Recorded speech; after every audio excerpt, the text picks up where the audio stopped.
Hey, buddy. Hello.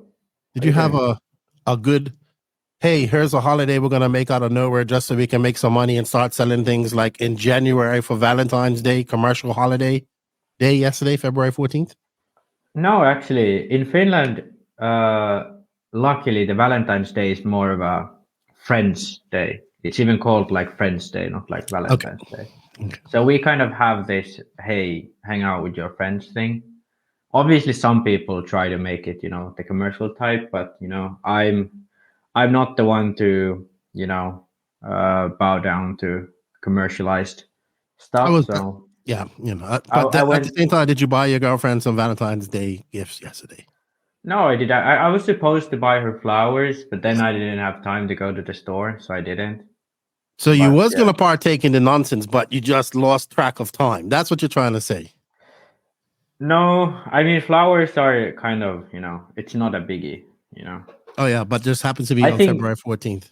I got you. Yeah, but why not? Like, you got to buy your girlfriend flowers sometime. So why not do it on the February 14th? So you kind of, kill two birds, one stone. Yeah. There you go. Epic. I'm sure there's lots of guys out there that did that. Anyway, guys, enough about Valentine's Day. That stuff's over. It's time to talk RC car racing. And we got a lot to talk about because we had an epic race this past weekend. So with that said, let's hit that intro. And don't worry, if you're a patron or YouTube member, you will be up in the scrolling credits at the end. We're just getting all that fixed. Thank you. Hit that intro.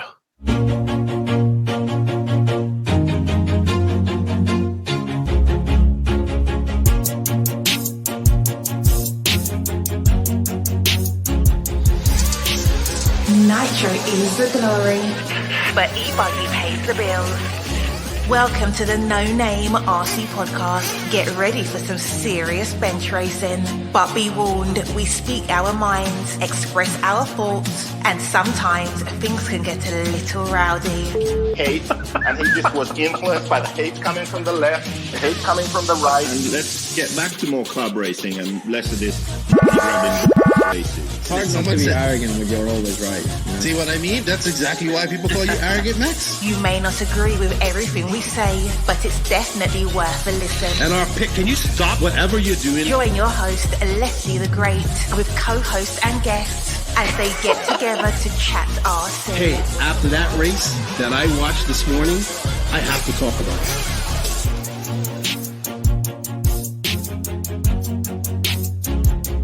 Here we go. $100 right here, $100 throw. Oh no! I like this.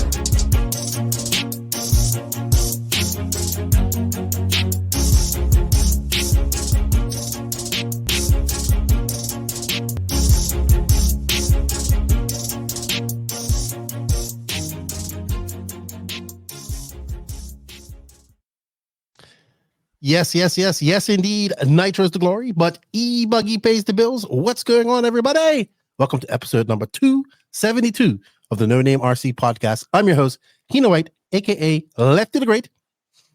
And to my virtual left is the professor of everything, the arrogant one, the pisser offer of nations, Max Mort. What's up, Maximus? Hello. I have to be honest here. I did have some alcoholic beverages last night, because we went out with our friend and my girlfriend. And, I'm not young anymore. I mean, I would consider, I'm not young anymore because, 24. You realize, hey, I can't get over that all-night bender as quickly as I used to. Yeah.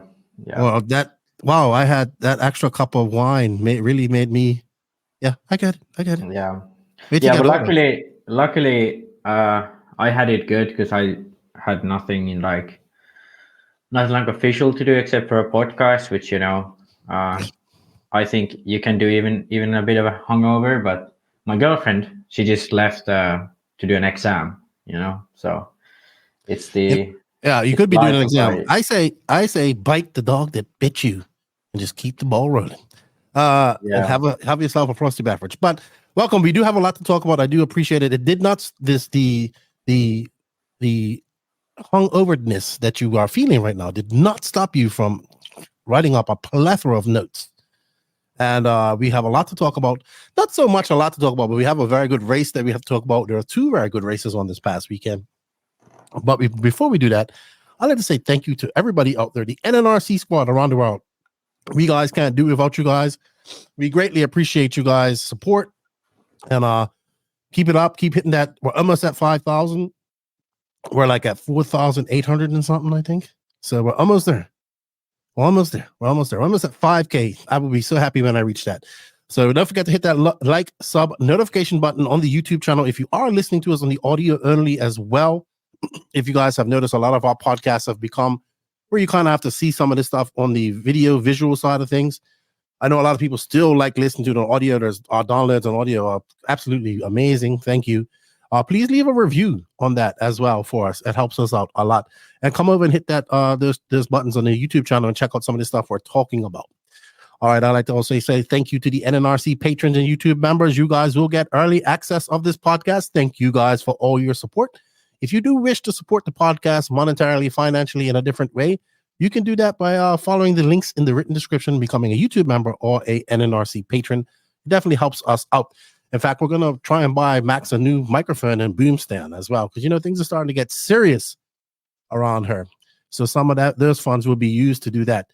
With that said, we also would like to thank these companies for all their support. If you guys wish to show these companies some support, we have affiliate links, coupon codes, where you can save some money. Some you just have to say, hey, I heard about you on the No Name RC podcast. And I'll check it out in the written description, because there are some links where you can save some money. They are Invisible Speed books are shipping out. I'll have mine here shortly. Got the tracking notice. High Tech RC, Corsa Tech USA, Sidewinder Fuel, Mayako, Beach RC, Tekno RC, Clinic RC, Stacked RC, Racecraft USA, RC Box Club, Call RC, Elite RC Productions, the Florida RC Championships, RC Body Armor, SJ Racing Builds, House of RC, RCGP. Shout out to our drivers, David Ronnefalk, Robert Battier, Alexander Hagback, Matty G, Pekka, and our newly crowned Una Hotman, and possibly Mason Fuller. I haven't talked to him about it yet. So we're just going to throw that out there, possibly. All right. Before we go on real quick, I'd also like to say some shout outs, some happy birthday. Shout out to my boy from Colombia. I still say Colombia's #1 RC driver, Juan Jose Serna. I missed him at the recent Florida RC Championships. He'll be at the second one, I believe. Rick Harrison, happy birthday to you and Juan. Mark Parrish, Phil Fernandez celebrated a birthday the other day. He made the funniest comment on YouTube about me, you, and Roach. Tom Stuber, the infamous one. Longtime RC rival, Keeman Lawrence from Bermuda. Oh, man. Keeman and I used to battle it out on the track back in the day. He was always faster than me. Good driver, but I was a better mechanic. I was no slouch, but he was able to do stuff that I couldn't do. It's his birthday. Angry Andy Kirk, or Miserable Andy Kirk, happy belated birthday to you. Another good guy, Joseph Miador, happy birthday to you as well. Max, something that I've been doing the last couple of weeks is taking a little bit of a break from everything to an extent, kind of like a staycation, trying to stay home, not doing too much RC stuff. You know, just trying to take some off time that I kind of need as well during this time. Sometimes, just when I mean off time, like just not really hardcore into it. But I have been catching up on some YouTube content. And last week we had Roach on. He's coming back on. Well, Roach is also a part of this podcast with Corey Jordan in the RC Podcast Lounge. EKJ 24,000. He needs to change that name to the RC Podcast Lounge on YouTube. But man, Corey's been pushing hard. You know, there's a podcast that's been doing it for many years. He got 3 great interviews this past weekend. He had Ty Tessman, which I just finished up listening to, Cody King, which I was shocked. And then he got Jeremy Quartz on, which I was happy to hear about, because now Jeremy says, I'll come on your podcast. I was like, good. I've only been asking you for like 5 years. So we'll get Jeremy. And Jeremy Quartz says he's going to come back into RC. He wants to race again, like just enjoy 40 plus. So him and Greg will be enjoying himself. In fact, Greg called me this weekend. I'm pretty sure he wanted to talk about that. And I told Joseph that Quartz says message him. But yeah, good interview with Ty Tessman. We are actually supposed to be interviewing Ty Tessman, or I am at some point as well. So I'm looking forward to that. Just for people who update, I am working on interviews as well. So right now we're doing a lot of race recaps and stuff like that. I am now also recording interviews with people. So this is I'm trying to get ahead of the podcast. You know, when I start traveling, I'll be able to have an interview, do some questions with Max, put it up there. I still want to do the interviews. I enjoy that. I did interview Joel Johnson this week. I got Ty Testman to interview. I got Quartz. I got a few more people lined up. Stephen Bass is one of them. So I am taking a break, but I am also doing these small interviews or 1 hour interviews with these guys when I get a chance. So that's all coming up. Lots of things going on. Check out EKJ 24,000. Keep up the good work, Corey, man. Third wheel salute or third tire salute. I always get that wrong. But I've also been a big supporter of the podcast for quite a long time, and Mayako. So good to see his interviews getting some big interviews. Those are big interviews right there. Have you been on this podcast yet, Max? I think I was. It's a while ago already, but I was there. You would just go into pure science, and everybody would love it. And you would actually have a host that really does care about your science mode rambles. Yeah, I think we talked about a lot of it.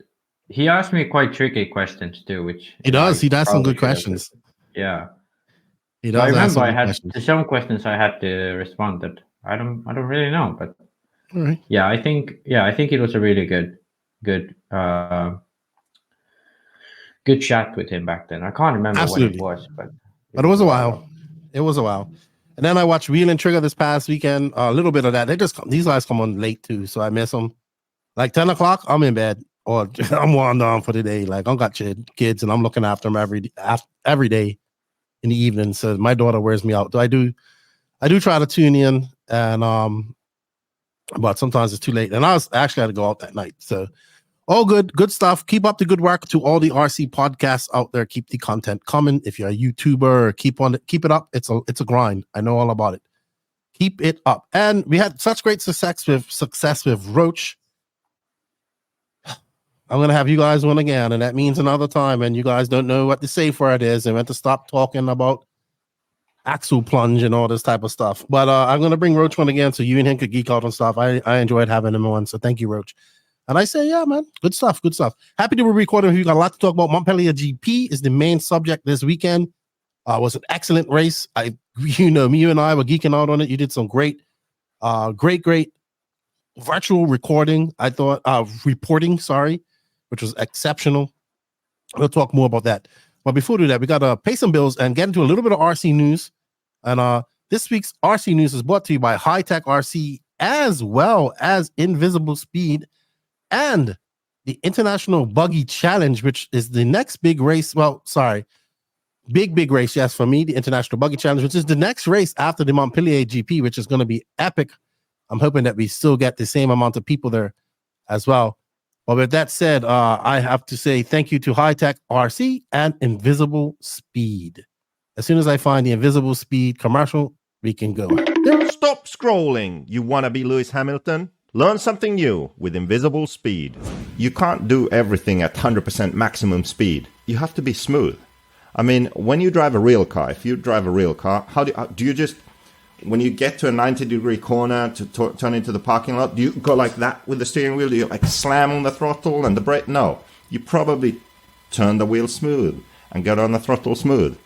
Same thing with an RC car. If you want to learn more and make your speed visible, stop scrolling. And everybody, come up to the IBC next month, happening in Barcelos, Portugal. I know a few people are coming up to hang out and do this race. My buddy Chemo, I know Toby Hampson's coming. Well, good to see. A few people from over the UK are coming to race. This is the next installment where we're going to see the top Europeans race. And I want to thanks to the Figueiredo family and all the people involved in the International Buggy Challenge for all their support. I will be there, and I'm looking forward to it.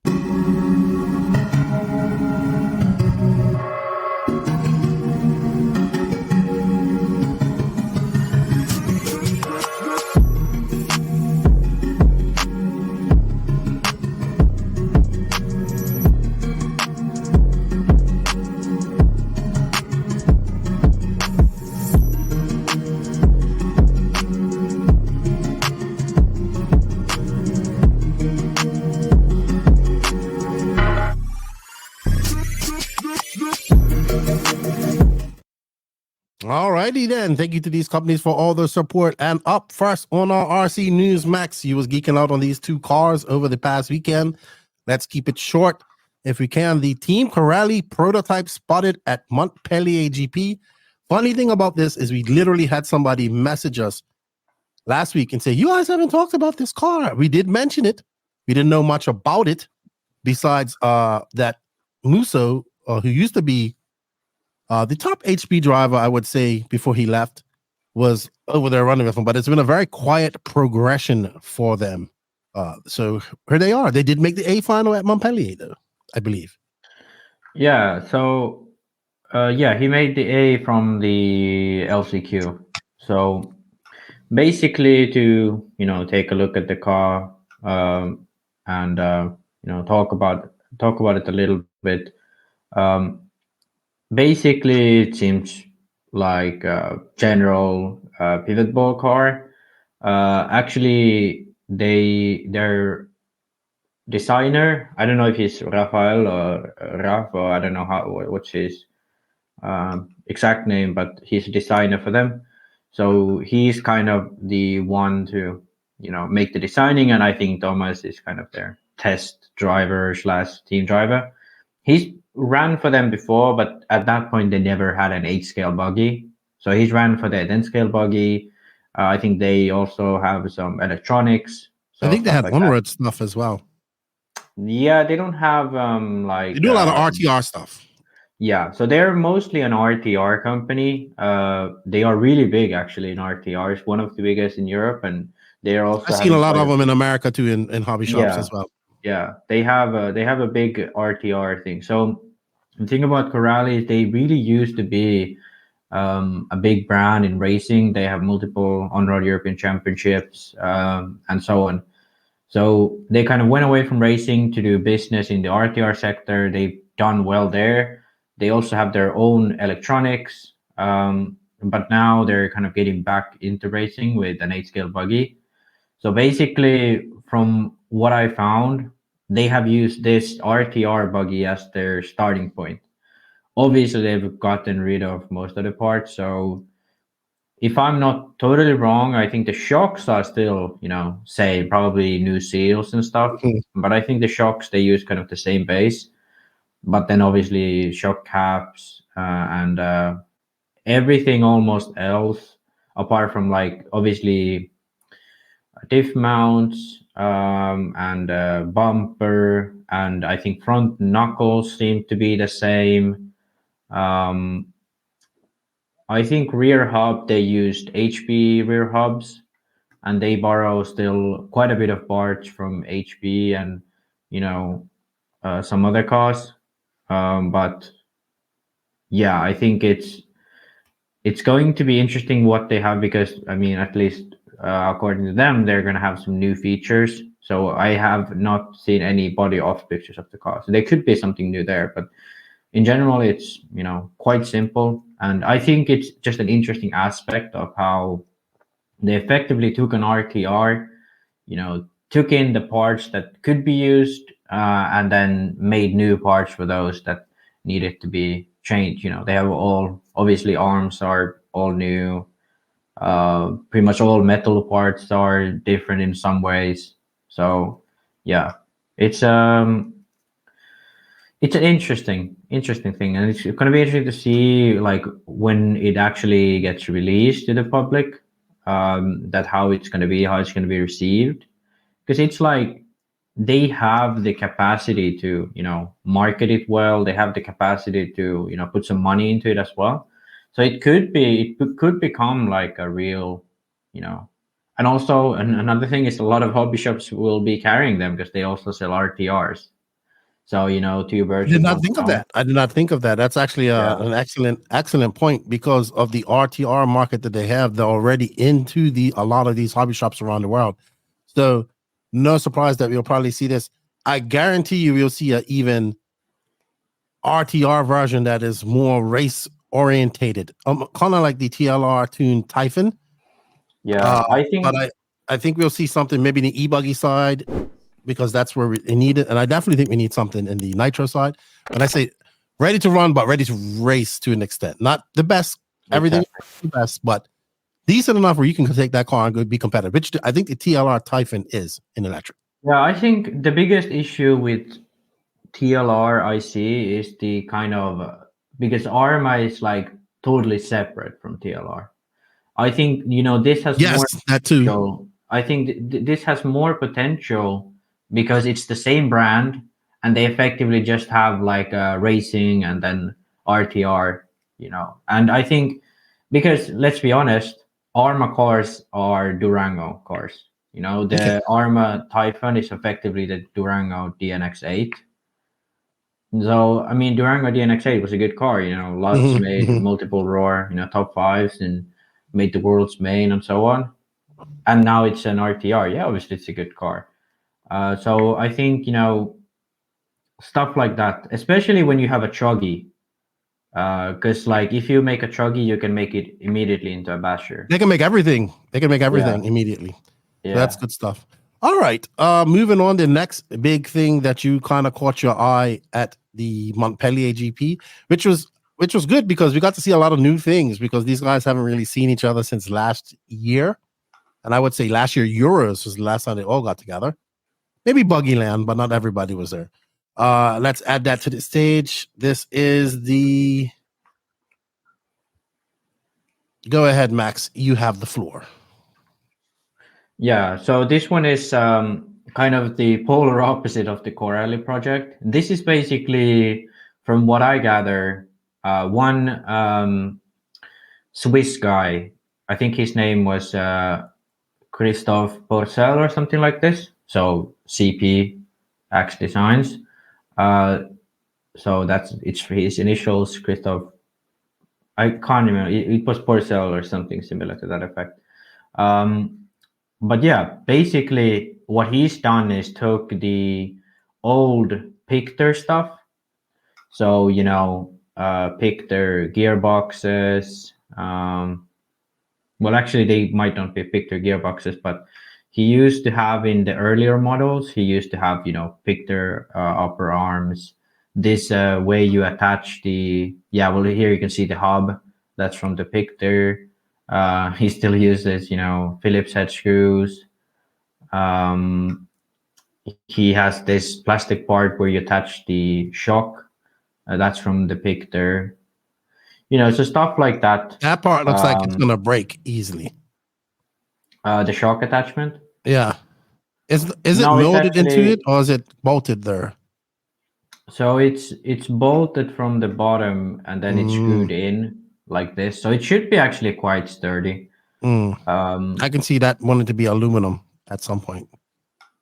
Yeah, but I think it does have Phillips head screws. Oh, no wonder people are freaking out. It does have Phillips head screws going into the diffs. Yeah, it has on the bottom. Yeah, people wouldn't. But X-Ray had this too, like back a few years ago. So basically, what he's done is he took what the Picter Rush 2 had, all the parts they had, and the design, the shock geometry, and so on. Then he kind of little by little started upgrading it until he had a kit that he was happy with. And now, if you look at it, it has AE arms, both front and rear, lower and upper arms are AE, or rear links or something else. Then he has HB Racing radio tray. I think this might be actually the original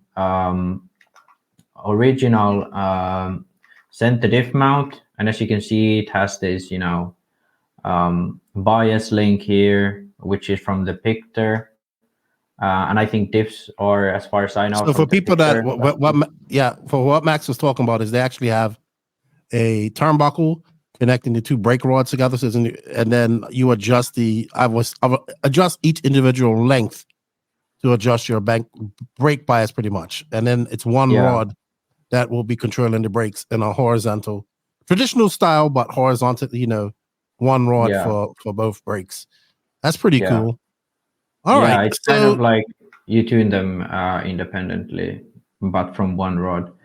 So basically, like I said, he took what the old French manufacturer from mid 2000s had, the Picter Rush 2, updated it with some outsourced from other manufacturers, and he's kind of selling this. I mean, it's not like a big level operation. I think he does sales like through PMs, so it's not like he has a website and stuff like that. But he sold, and the kit was actually reasonably priced. If I remember correctly, it was like 700 euros, 750 euros or something. And considering, the size of the operation, it's quite a reasonable price. And I think, geometry wise, it's basically like the AE. I can't, let me see the front hubs, but yeah, it's basically like the older AE car with the new arms. Yeah, so it has the old B3.2 front hubs, if I'm not entirely wrong. So yeah, I think geometry wise, it's kind of like a Mugen or something. And then you have the shock laydown. Let us address the elephant in the room, which is the laid down shocks, because that's what everybody's thinking right now. Yeah, flat shocks. So it's not. Yeah, it's not a new idea actually. And if you like, the Agama is basically the same thing, just taken to a more extreme end. Basically what's happening is you're just adjusting the point of attachment on the arm, but the geometry stays relatively similar. The difference is made here is he's put the front shocks both front and rear. So that's probably the only difference here. But I bet the front geometry is really, really similar to what the standard AE is. It might be a little bit more out on the arm, and even though it looks laid down, the actual geometry is probably not that different. So yeah, I kind of think it's a reasonable idea. I think the way Agama did it, I think it's just they went quite far with it, and then you have to obviously find new pistons to work with it. It's really much harder to tune without separation of low and high speed damping. So I think those kind of issues is what Agama is having, but I think this sort of approach, the issues are like much smaller. And I think this is kind of what the VRP did for the Agama. They kind of changed that design to match something like this, so longer shocks, whereas Agama has these ultra short shocks. So okay. Yeah, I think it's kind of like, it looks dramatic, but in reality it's not that big of a deal. Okay. And obviously with the shocks being so laid down, that lowers the CG, and it should make it exceptionally, the handling characteristics a lot better on these tight fast tracks, which MontPellier GP was actually. So yeah, interesting stuff. And speaking of this, you didn't have any notes, you completely forgot about this. Speaking of that, with a great segue into Agama, RC special. Yeah, I'll bring it up. I had it in the geeking out section, but we can go into it right now. So let's get into that, because it is new product that was. If MontPellier was good for one thing, and lots of new product, lots of spotlights on stuff. So this was brought up. RC special. Costa brought it to us. Let me move us out of the way. And there's the Agama prototype or production, I want to say, laid on shocked 10 scale buggy. Wow. I heard rumors about something like this happening, going on for a few years now, but to actually see it in production, wow. I am very I think they're using the same design from their 1/8 scale on 2-wheel drive buggy. Yeah, I think it's still quite a bit away from production. Everything is still 3D printed and rapid I can see it now. Yeah, and also Yokomo shocks.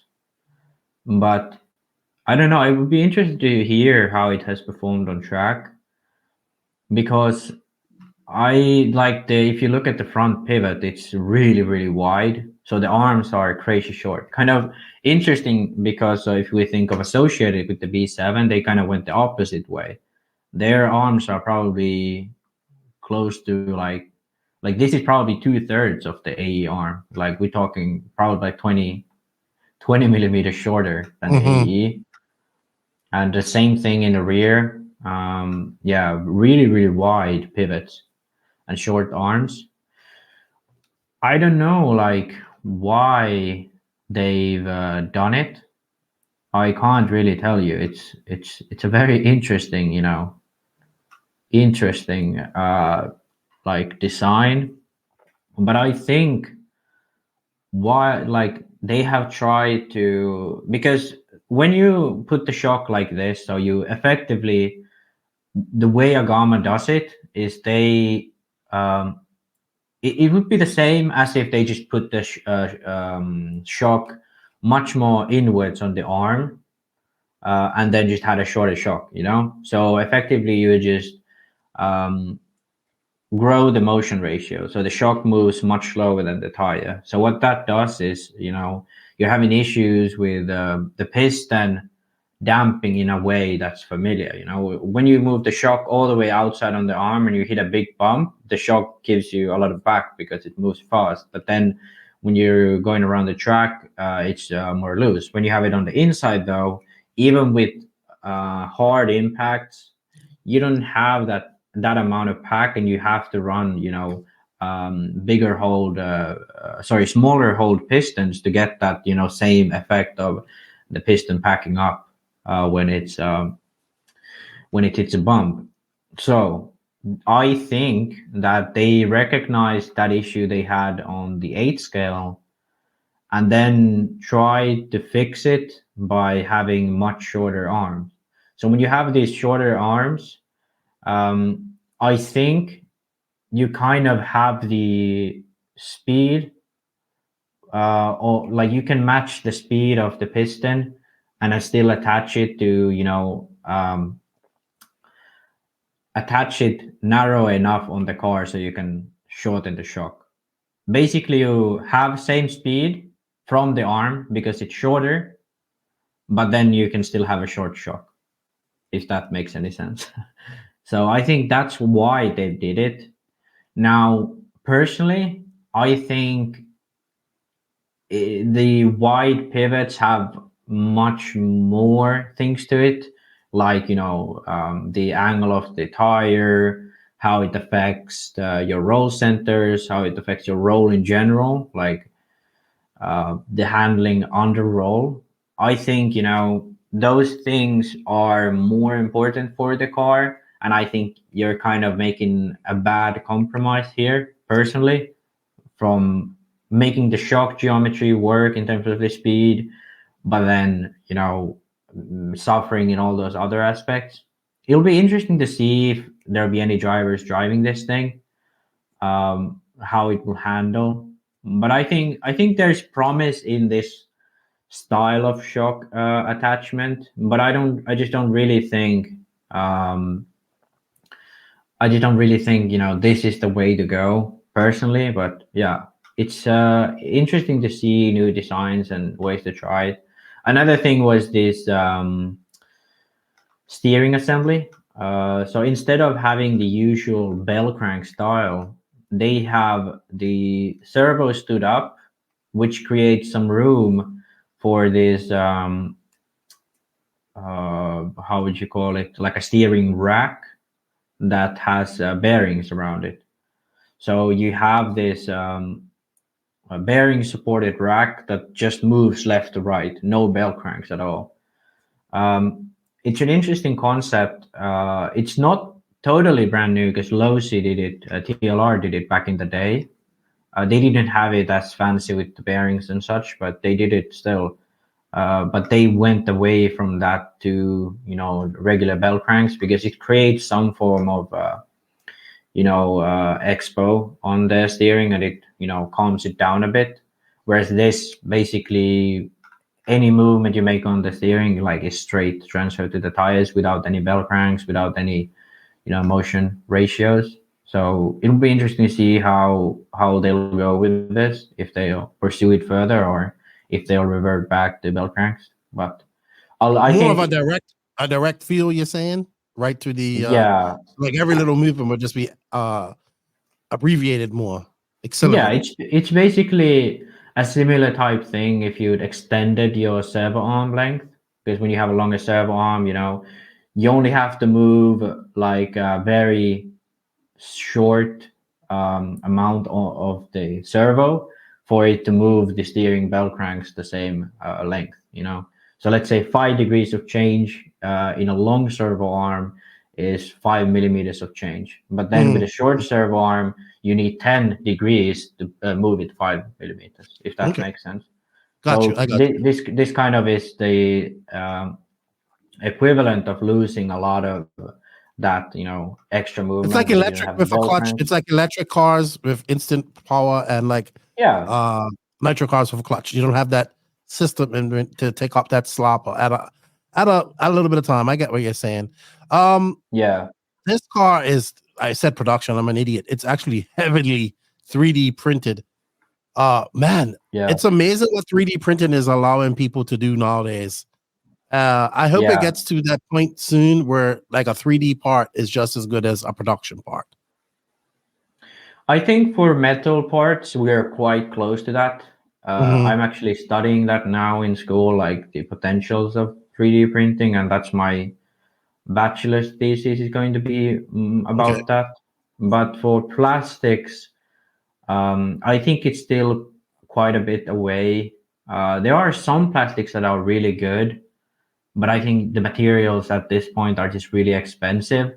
So SLA printing, like waterbed SLA printing for plastics is pretty good. But yeah, I think it's right now it's just like so much more expensive. That's no point to do for production, and it's also much lower for production. But I think we could move into a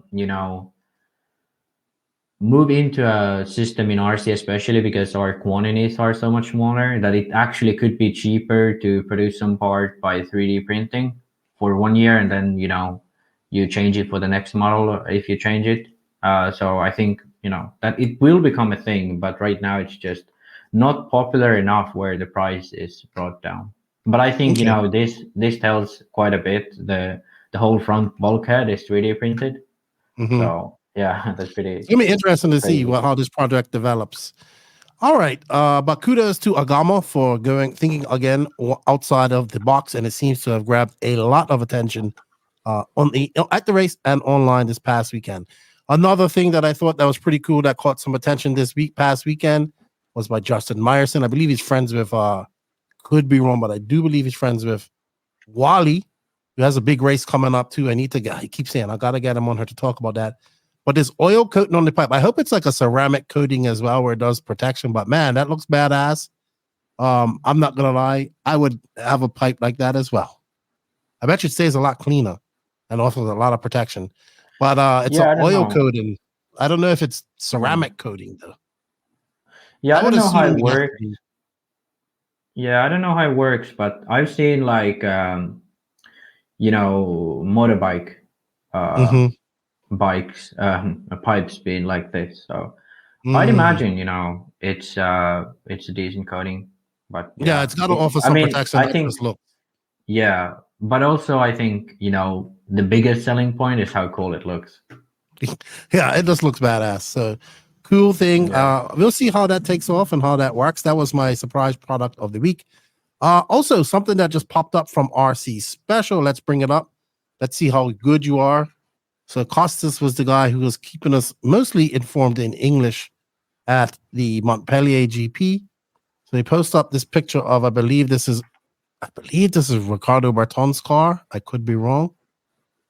I think if I know what you're talking about, it's better. Yeah, and he's asked, I'm trying to figure out what's so special about it too. He says never seen in RC cars before. So I thought you might be able to pick this up as well and let us know what it is you think. Oh, Oracle of RC. There it is. Oh, I got people messaging me on Facebook. More people messaging me on Facebook. Basically, actually, now that I said it, I just got reminded. Someone commented on Discord that he counted how many times I said basically on the last podcast, and he said it Yes. was like 27, and he had an hour to go. So I got to stop using basically. You do. So from looking at this, I just before we started recording, I was looking at this and like, what the hell is he talking about? And I couldn't really figure out what it would be, but I think what he means is if you zoom in to the tank, you can zoom in from the top from the lens. If you zoom in on the tank, you see those little lines. So I think the way they made it is that each line is, let's say, 10 milliliters or something. So if you have a 125cc tank, you put get the to car check how much. Yeah. So instead of having a syringe and That's cool. pulling the fuel out of the tank, you have a rough measurement right there. It's like, it's around 10 milliliters there. So yeah, that's like 10 cc. 1, 2, 3, 4, 5 little lines there. Yeah, so then it would be probably 5 cc each line or something, because then it would be 25, and you'd have around a quarter. Yeah, it's probably around 5 cc each of those lines, if that's what it's for. That's pretty cool. I didn't notice that. Someone had said it in the comments, but I was like, what are they talking about? But I didn't zoom on it. Yeah. What I got from there's some piece of shit also on the tank, so it kind of disguises the line. Yeah, it looked like it was like glue to hold a pipe there, like a fuel tube holder. All right, cool. Yeah. You figured it out. Good stuff. All right, Max, let's get cracking. We got some races to talk about.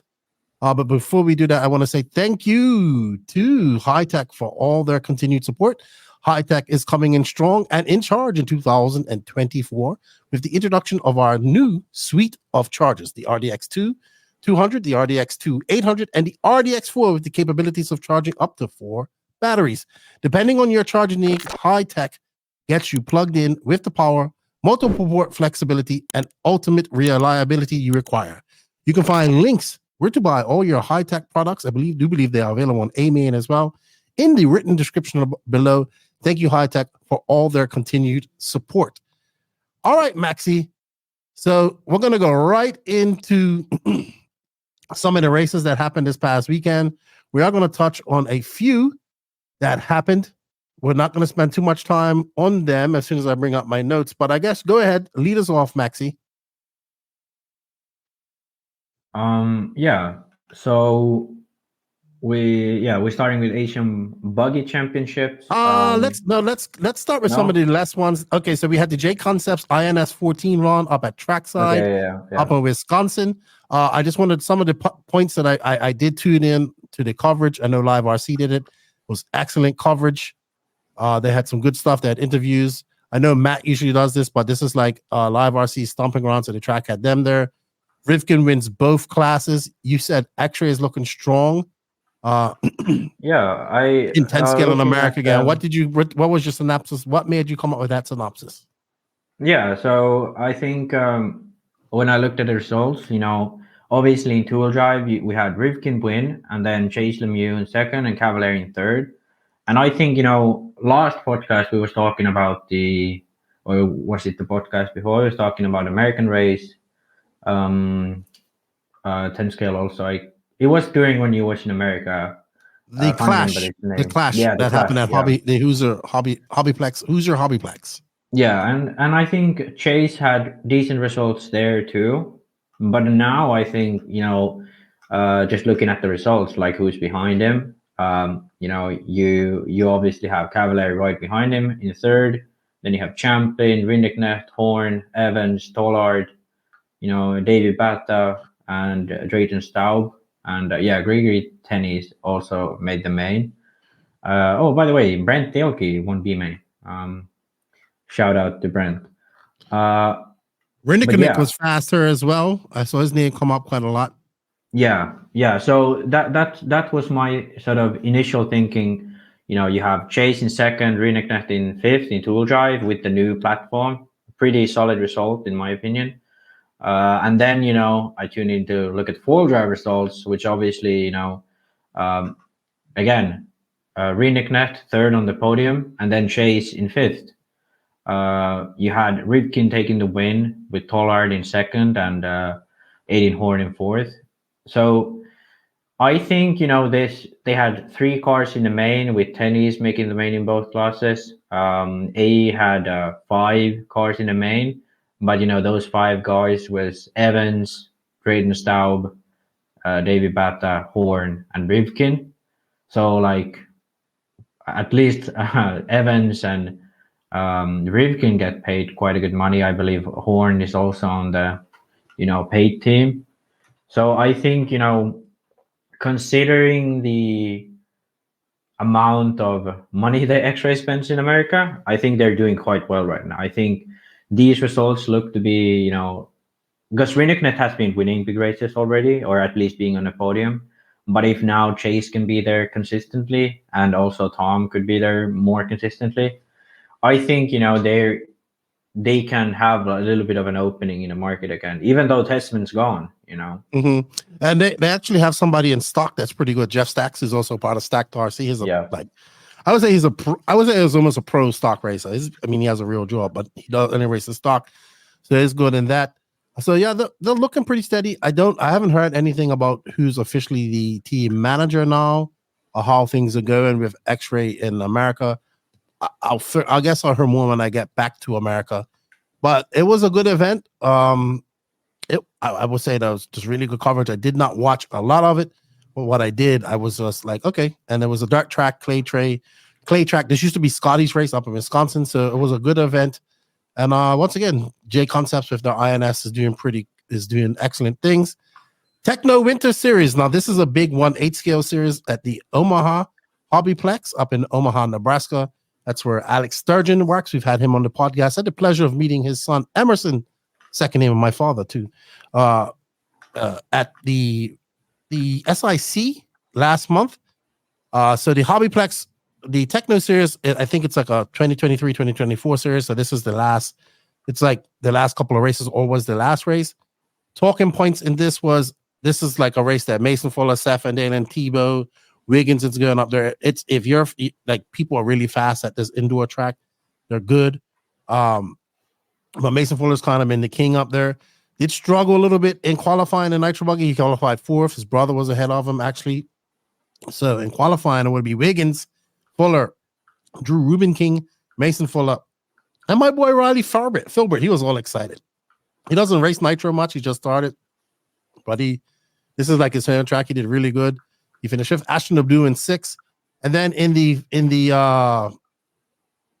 final of that race, the Nitro final, Mason Fuller would take the win, followed by let's bring up my Wiggins, and also to just to make a point, Fuller won by what is this, half a minute? So he was flying.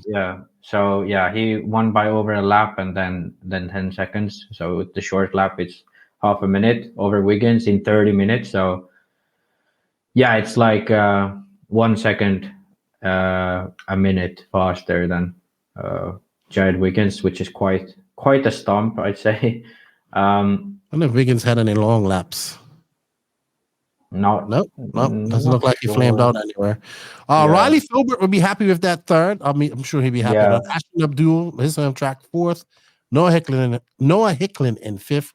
Caden Fuller will be in 7th. So I didn't check, but I believe he must have had something happen, because he was in 2nd for most of the race, and then he had a 10-second deficit for some reason, and then he ended up having a 80-second lap, which is effectively 3 laps at this track. So during the he must have had a lap. So I think that's a flame out. Yeah. So because he was in 4th, I think he pitted, dropped down to 4th, and then then it was a flame out, and he dropped to 7th. So I think Caden would have been there at least 3rd, I'd say. I would say that the Fuller boys are putting in the work that they need to get up to pace with these cars. This is where they did a lot of racing here during the TLR days, during the HP days. So I think they're putting in the work to get up to pace on these X-Works cars. It's going to be interesting to see how they do at the upcoming DNC, which is coming up very shortly, which we're going to talk about a little bit later on in this podcast. Oh, and by the way, yes, go ahead. I want to give a shout out to Riley because he had the hot lap of the May. Did he? Yeah. He messaged me. He was all excited. I was happy for him. Yeah, I saw his post. He was really, really happy. And I think, it's something to have, a hot lap against pros. It does give you like a feeling like, oh, I'm fast, Yeah. Even though in reality it's not up to the flex. Yeah. But then, did we talk about e-buggy? We did not. Who won that? Mason again won it. But not that big of a difference to Mason Herrick. I do not know who he is, so I don't know if you do. I believe he might be a local. Yeah, but Mason Herrick, and then Caden in third, then Drew Rubinstein and Ashton Abdul running at the top 5 for you.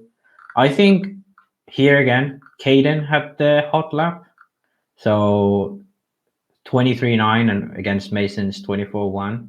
So I think Caden was actually faster in top 5 average and actually in top 10 average too against Mason. But I think Caden's issue is kind of just mistakes right now because at times he feels. I think even in Nitro he had the faster best lap than Mason. Yeah, he had a 24.6 against the Masons to 24.7. So I think like Caden probably one could say has even more pace than Mason, but it's just we see it all the time at these big events too, where Mason is one of the most consistent guys in the top 5, and that's why he gets on the podium. Whereas someone like Rose back in the day probably used to be more flashy. But then didn't have those big results until now at SIC. So I think that's kind of Mason's strong suit and not making mistakes. Yeah, I would agree with that. He doesn't make many, and he knows how to come back from making them. All the racecraft he's developed in the last 4 years, I would say. So that has extremely helped him out quite a lot. And just being a little bit more mature with his racecraft, I would say, is the addition to that. All right, Max. We're going to go into Asian Buggy Championships at MontPellier. But before we do that, our next bit of geeking out on RC is brought to you by Corsa-Tech USA. They are your one-stop shop for all things Corsa-Tech in the USA. You can now purchase all the Corsa-Tech range of products for nitro and electric-powered vehicles and systems and accessories used by world and European champions David Ronnefalk and Robert Battier.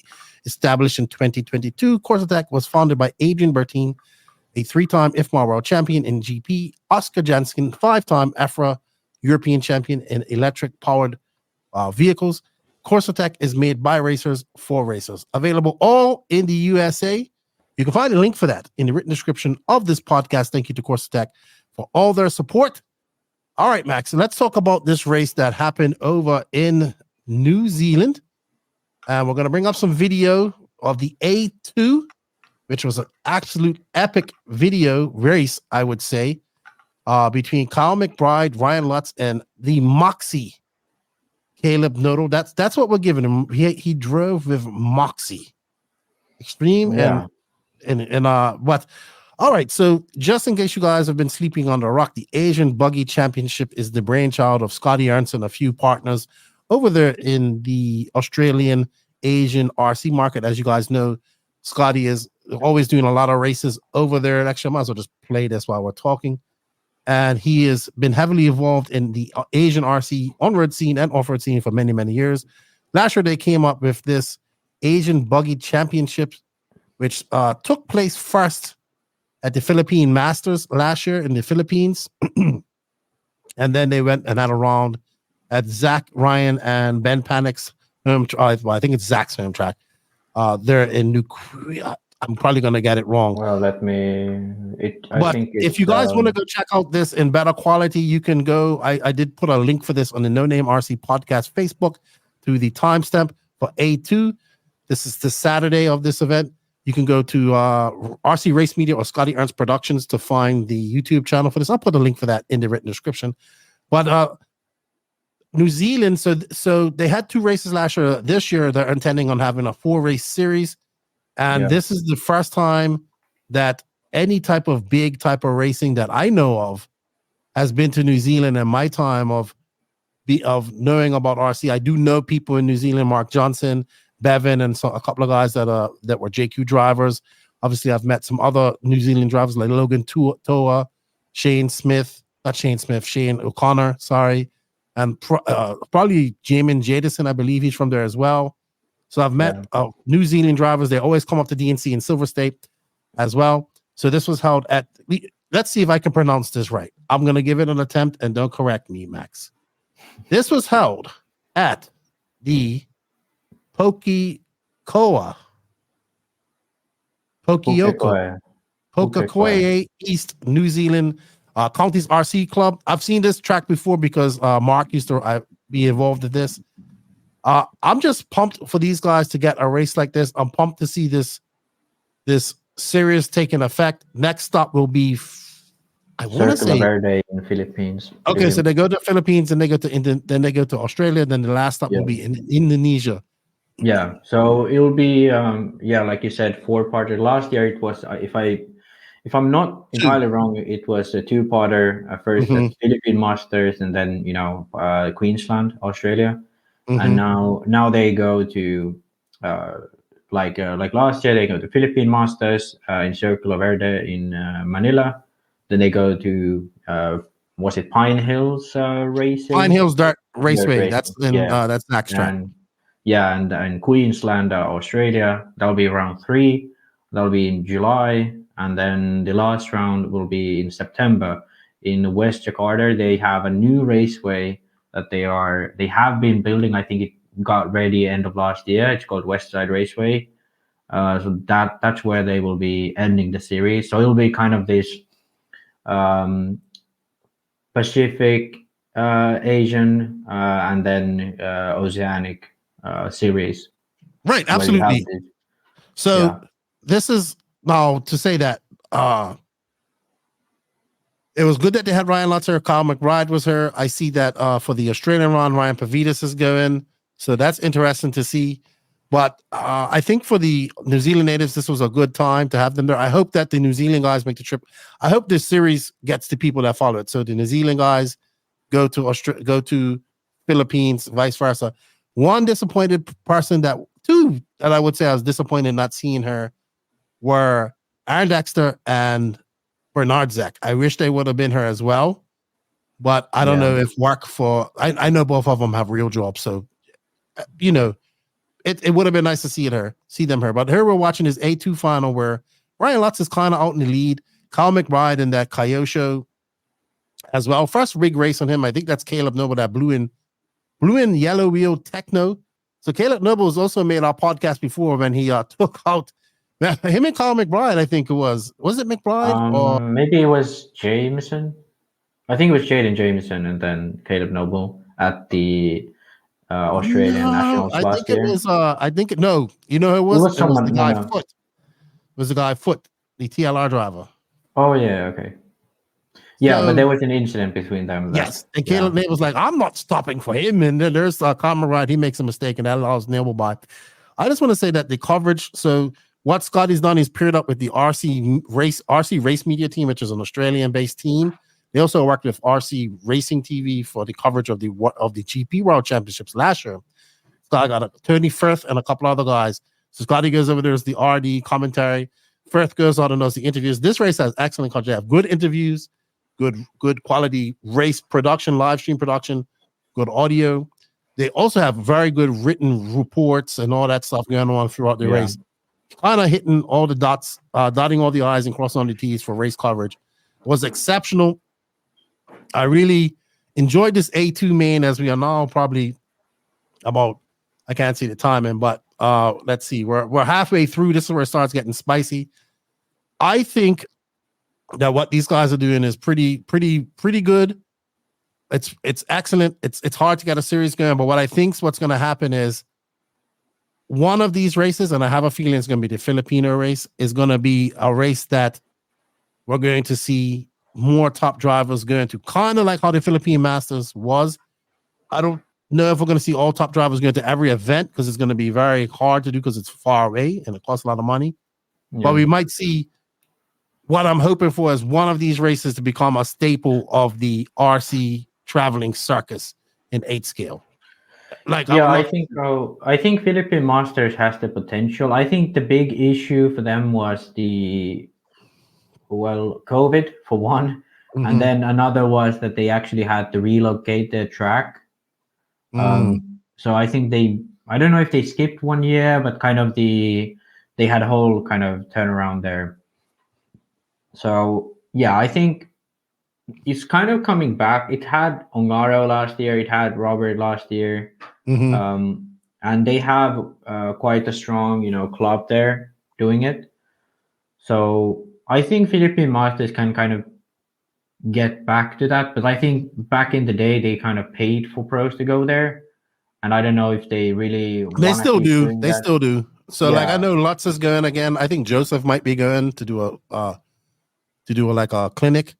But you know how it is. Like it's the like upper class people that support this in those countries, and they pay for these guys to come in. But I hope it becomes a staple, right? I hope it becomes because honestly, nobody's gonna have an advantage on this track that we hear it come from a lot of people.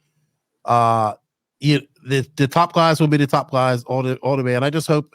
I don't know how bad it is to go Philippines. It's a long flight, but it can be a vacation / race for these guys as well. So I'm hoping that happens. I know that was a good pass. Lutz just made a mistake, and that allows McBride by. But you got to see the last part of this race. If you're watching this, and McBride just makes a weird mistake right there. He just cases that jump. So this is near the end of this race where Caleb Noble's that blue car with the green wheels. He does not giving up. He is chasing on Lutz, and they go right to the very end. What an excellent race by that young Australian with moxie. But yeah, I hope this becomes that because the cover the racetracks are great, the race format's great, the race coverage is great. It just needs to get the support of some of these top drivers. You can see Beach RC was a support of this as well, which was great. All the way over in Asia, coming out of Myrtle Beach, that's a good step for them. So I'm looking forward to the Philippine side of the race coming up here shortly. I hope more pros go there. Like I hope Ongaro goes, and I hope a couple of other guys go to make just make that top class a little bit more exciting for us watching. Not saying that this wasn't exciting, but you know what I mean. Nothing gets our blood boiling and going like watching the top guys go at it. Now this is a good race because Caleb is all over Ryan Lutz. He's giving him no room. Yeah, I want to give Caleb a little bit of a shout out because he's really brought himself, into the picture or from the Australian / Oceanic scene. Because I think he's becoming kind of one of those guys that like the next Bernard Jack kind of thing.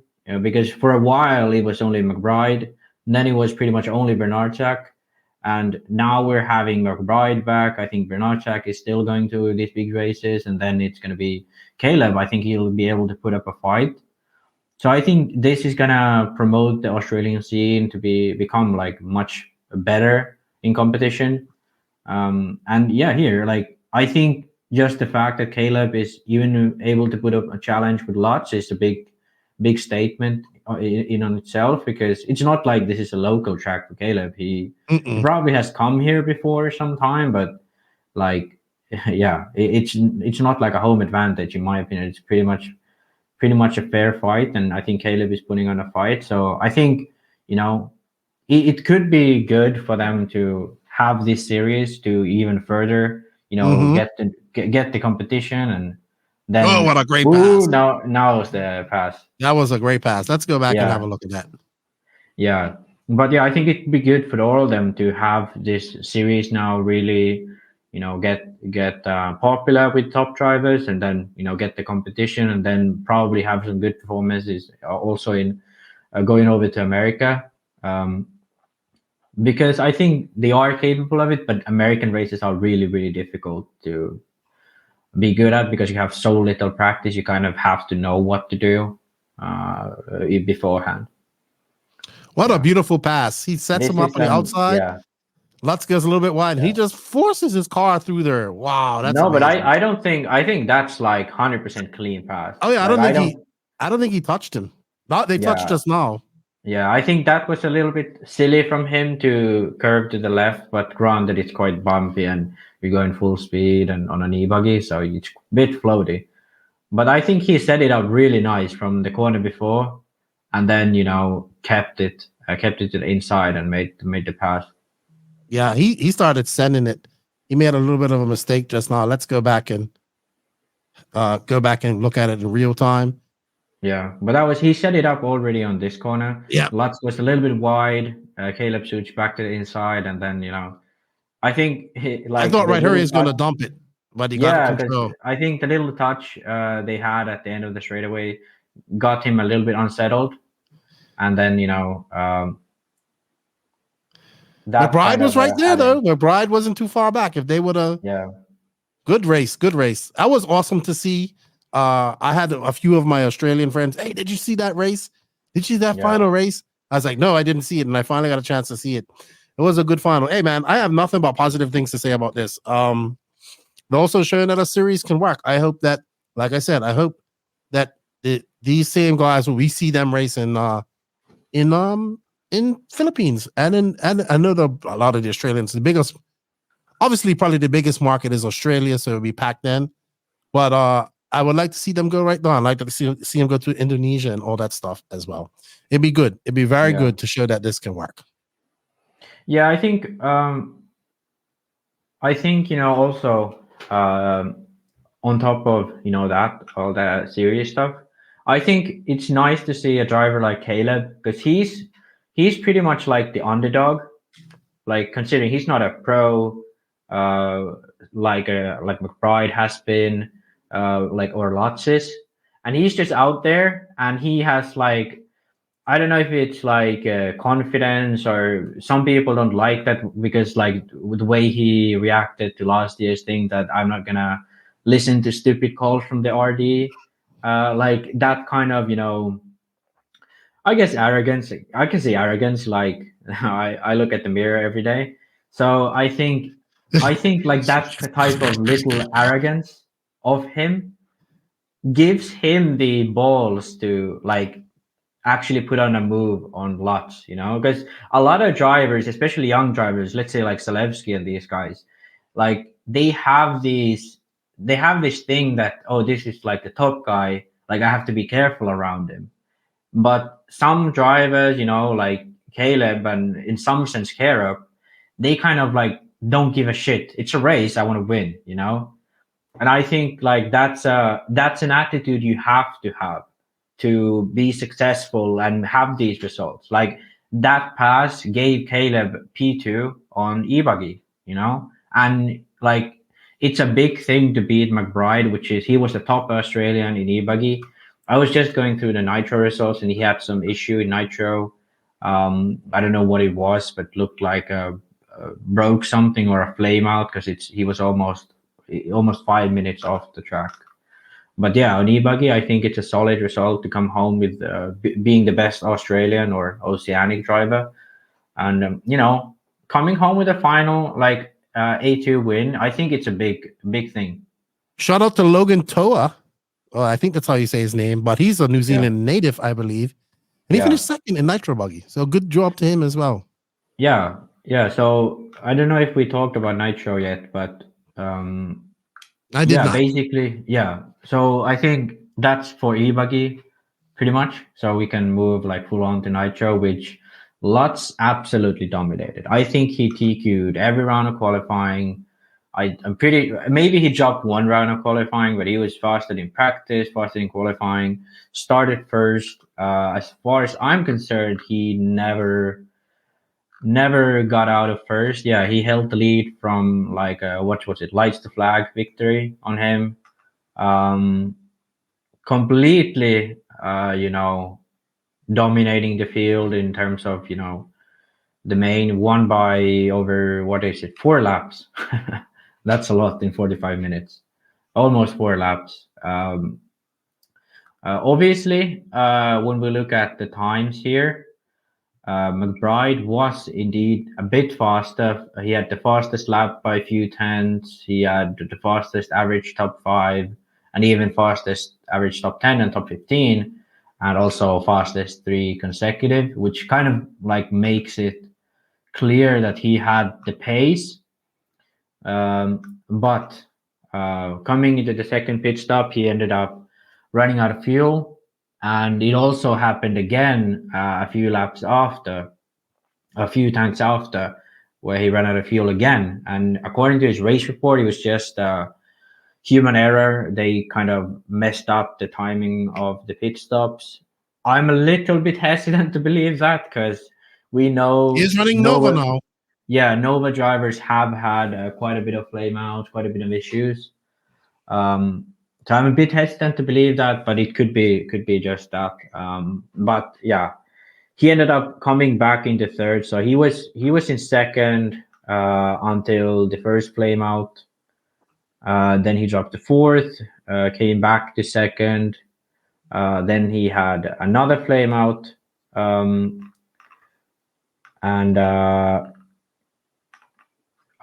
yeah. Not a good weekend for him. All right, let's move on. Lutz did good. Obviously, what we thought Lutz would do. What are you? I know. Are you happy with? You have been swinging off McBride's nutsack for quite some time now, since you saw him go Kyosho. You saw him go Kyosho, and he was like, "Oh, a Kyosho."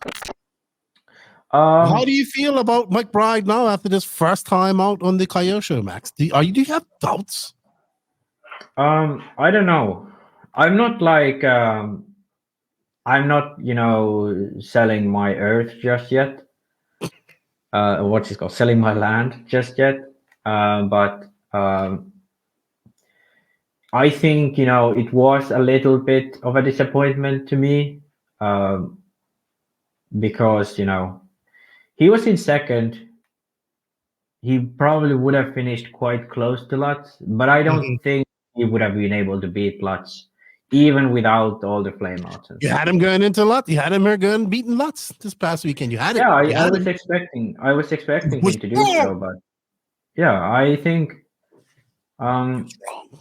yeah, I can't really tell you. Wrong. You was wrong. Just admit it. You was wrong. Yeah, I was wrong, but I think, I think he still has the speed. I think he was the fastest guy here. Oh my babe! Oh, but shut up. But I have to say, I don't think he would have won no matter what happened. Unless like if Lutz, he was gracefully. He was. Okay. Yeah, but he wasn't as bad as he wasn't. Like he still should. Glimmers of brilliance that he still can do it.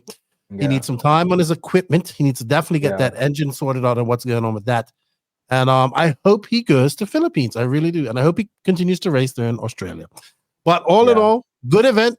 I really want to go to the Filipino one, but I don't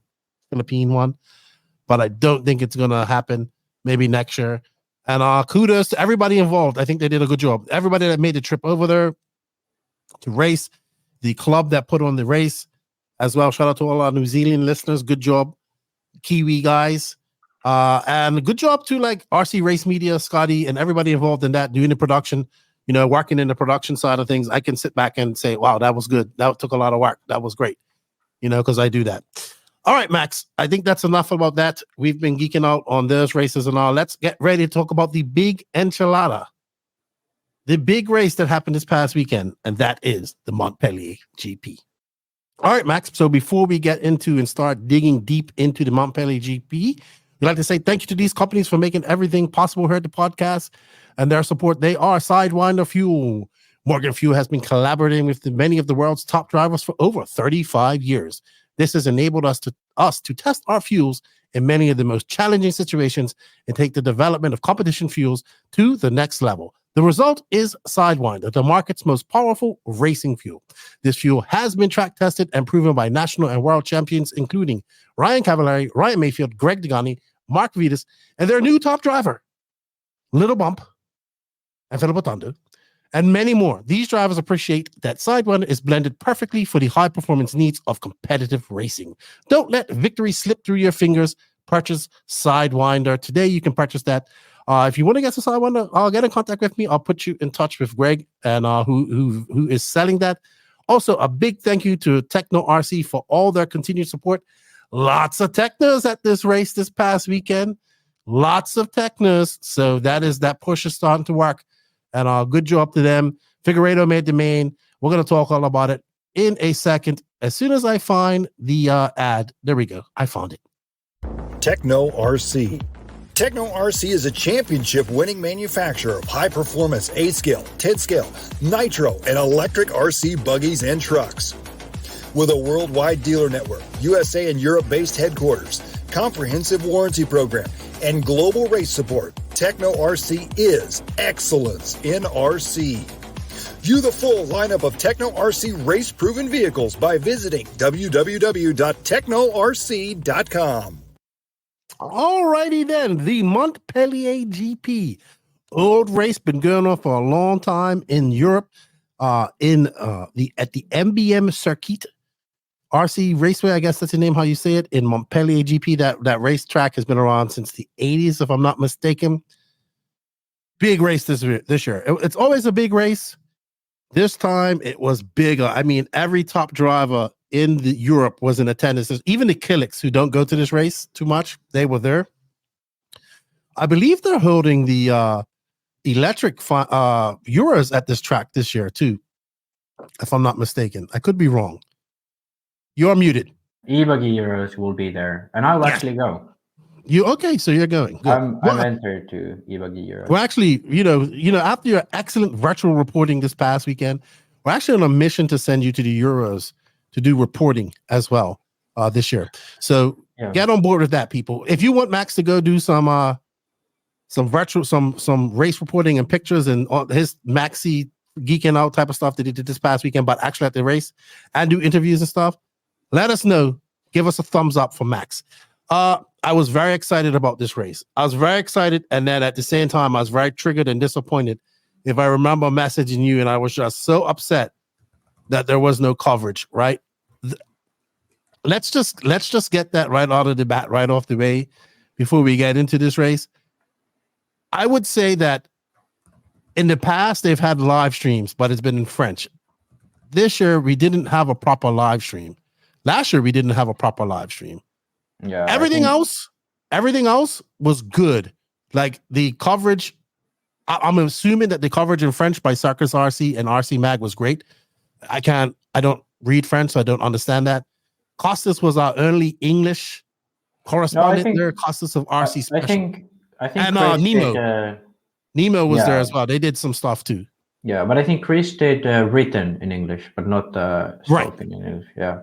But between RC Special, RC Mag, Nemo, I was talking to Mark Rumble while he was out there as well.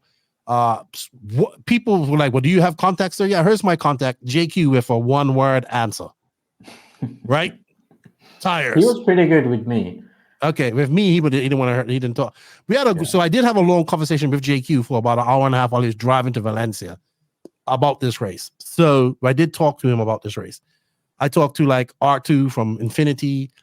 You got a lot of attention this past weekend because people were messaging. Oh no, can you make this right in the writing? And so good job, Max. I think people really were appreciative of your informative. Even though you wasn't there, you made some good reports, and I think that's how people caught up with it. And I remember so many of my American RC friends like, where can we watch this?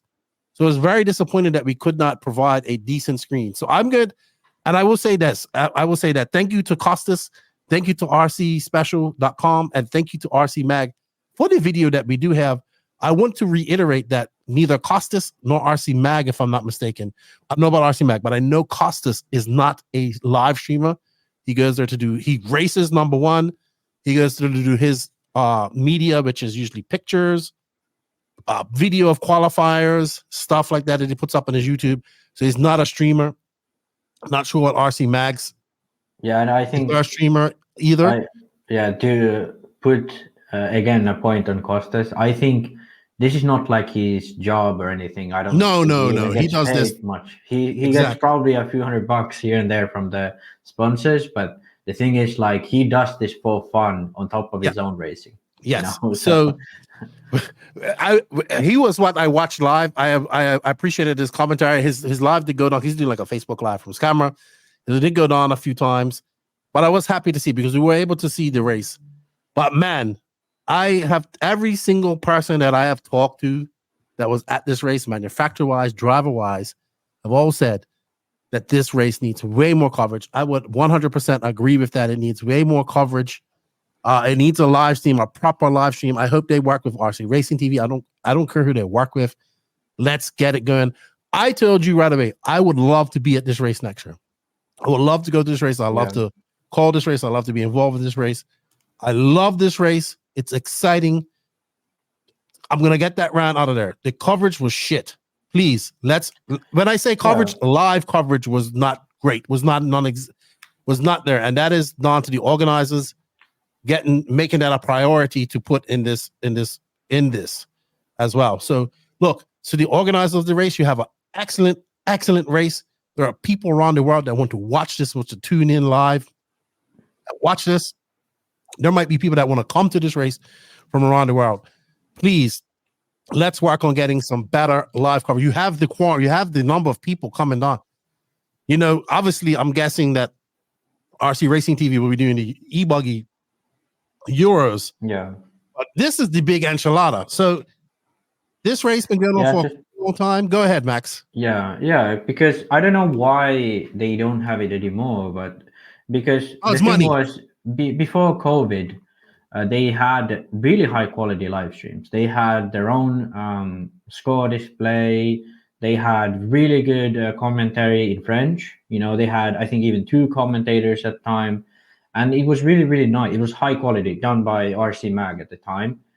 I contacted them a few years back when we was doing our NNRC series, or whatever it was called, the virtual series.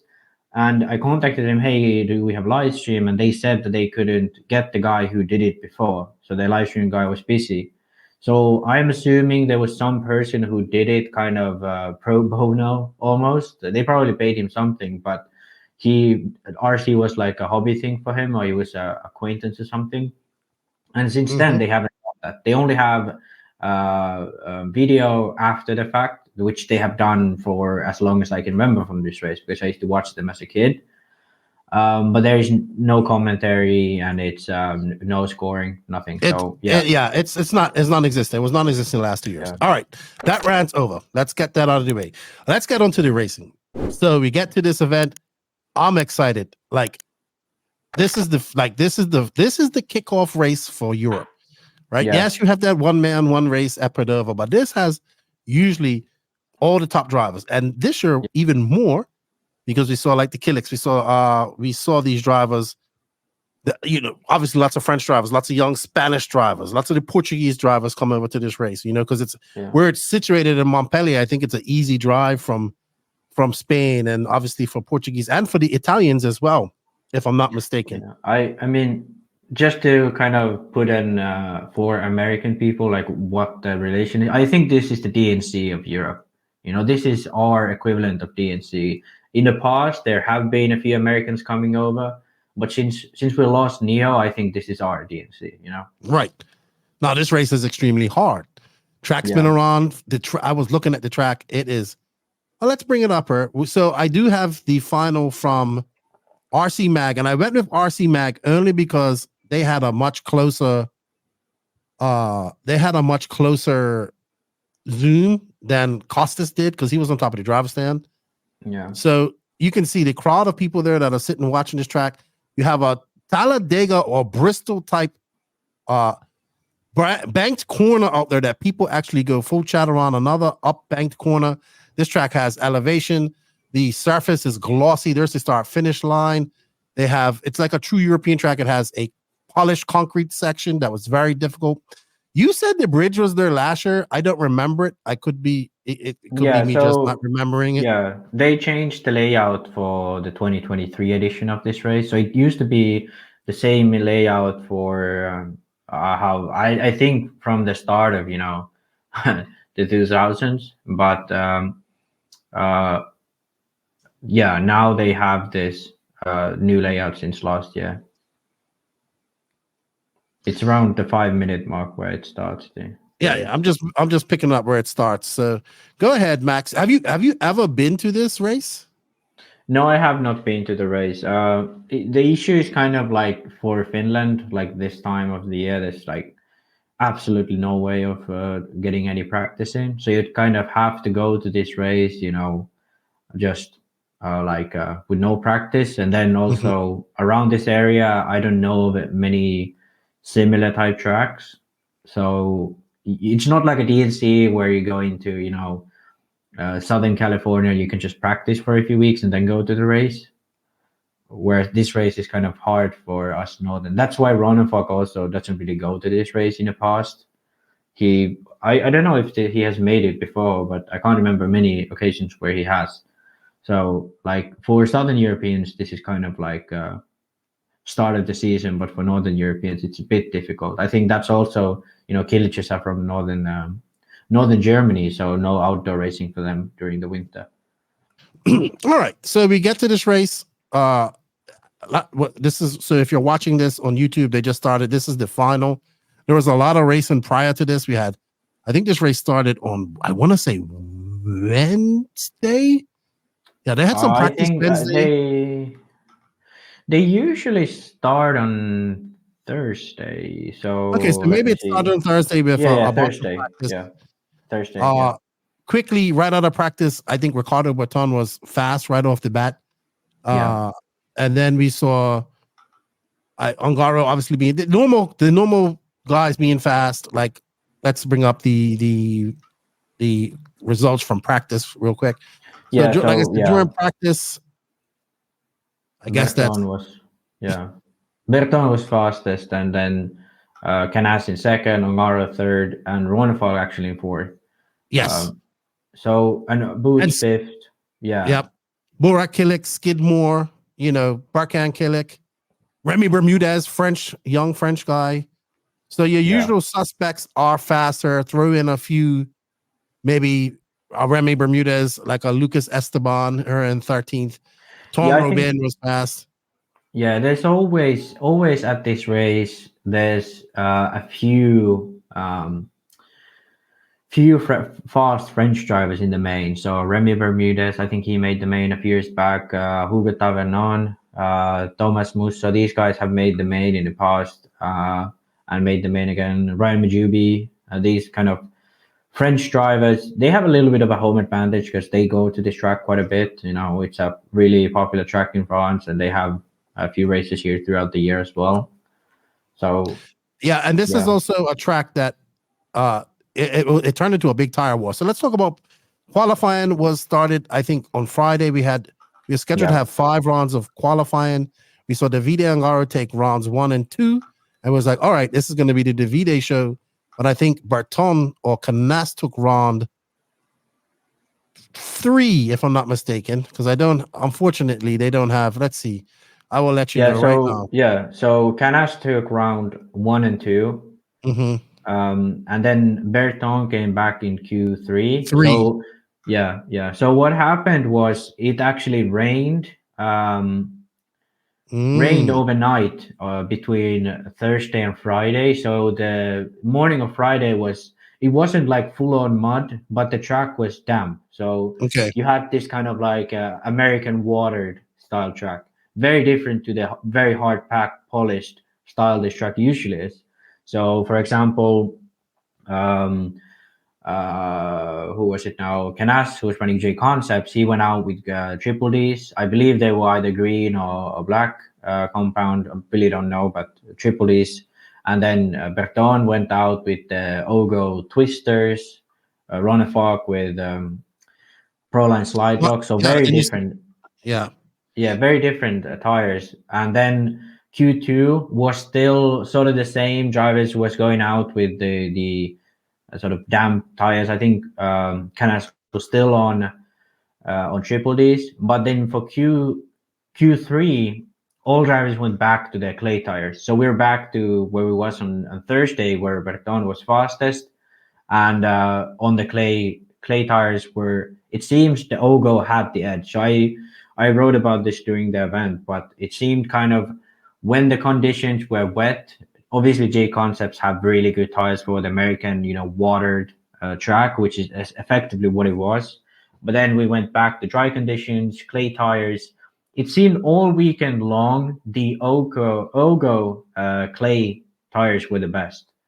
I don't know what for whatever reason, but Ronnefalk, Skidmore, both no tire sponsor. Both of them ran the Ogo tires with pretty good results. And then obviously Berton, who's an Ogo driver, was pretty much the fastest overall in practice. And then as soon as the track dried up in Q3, he was back on it.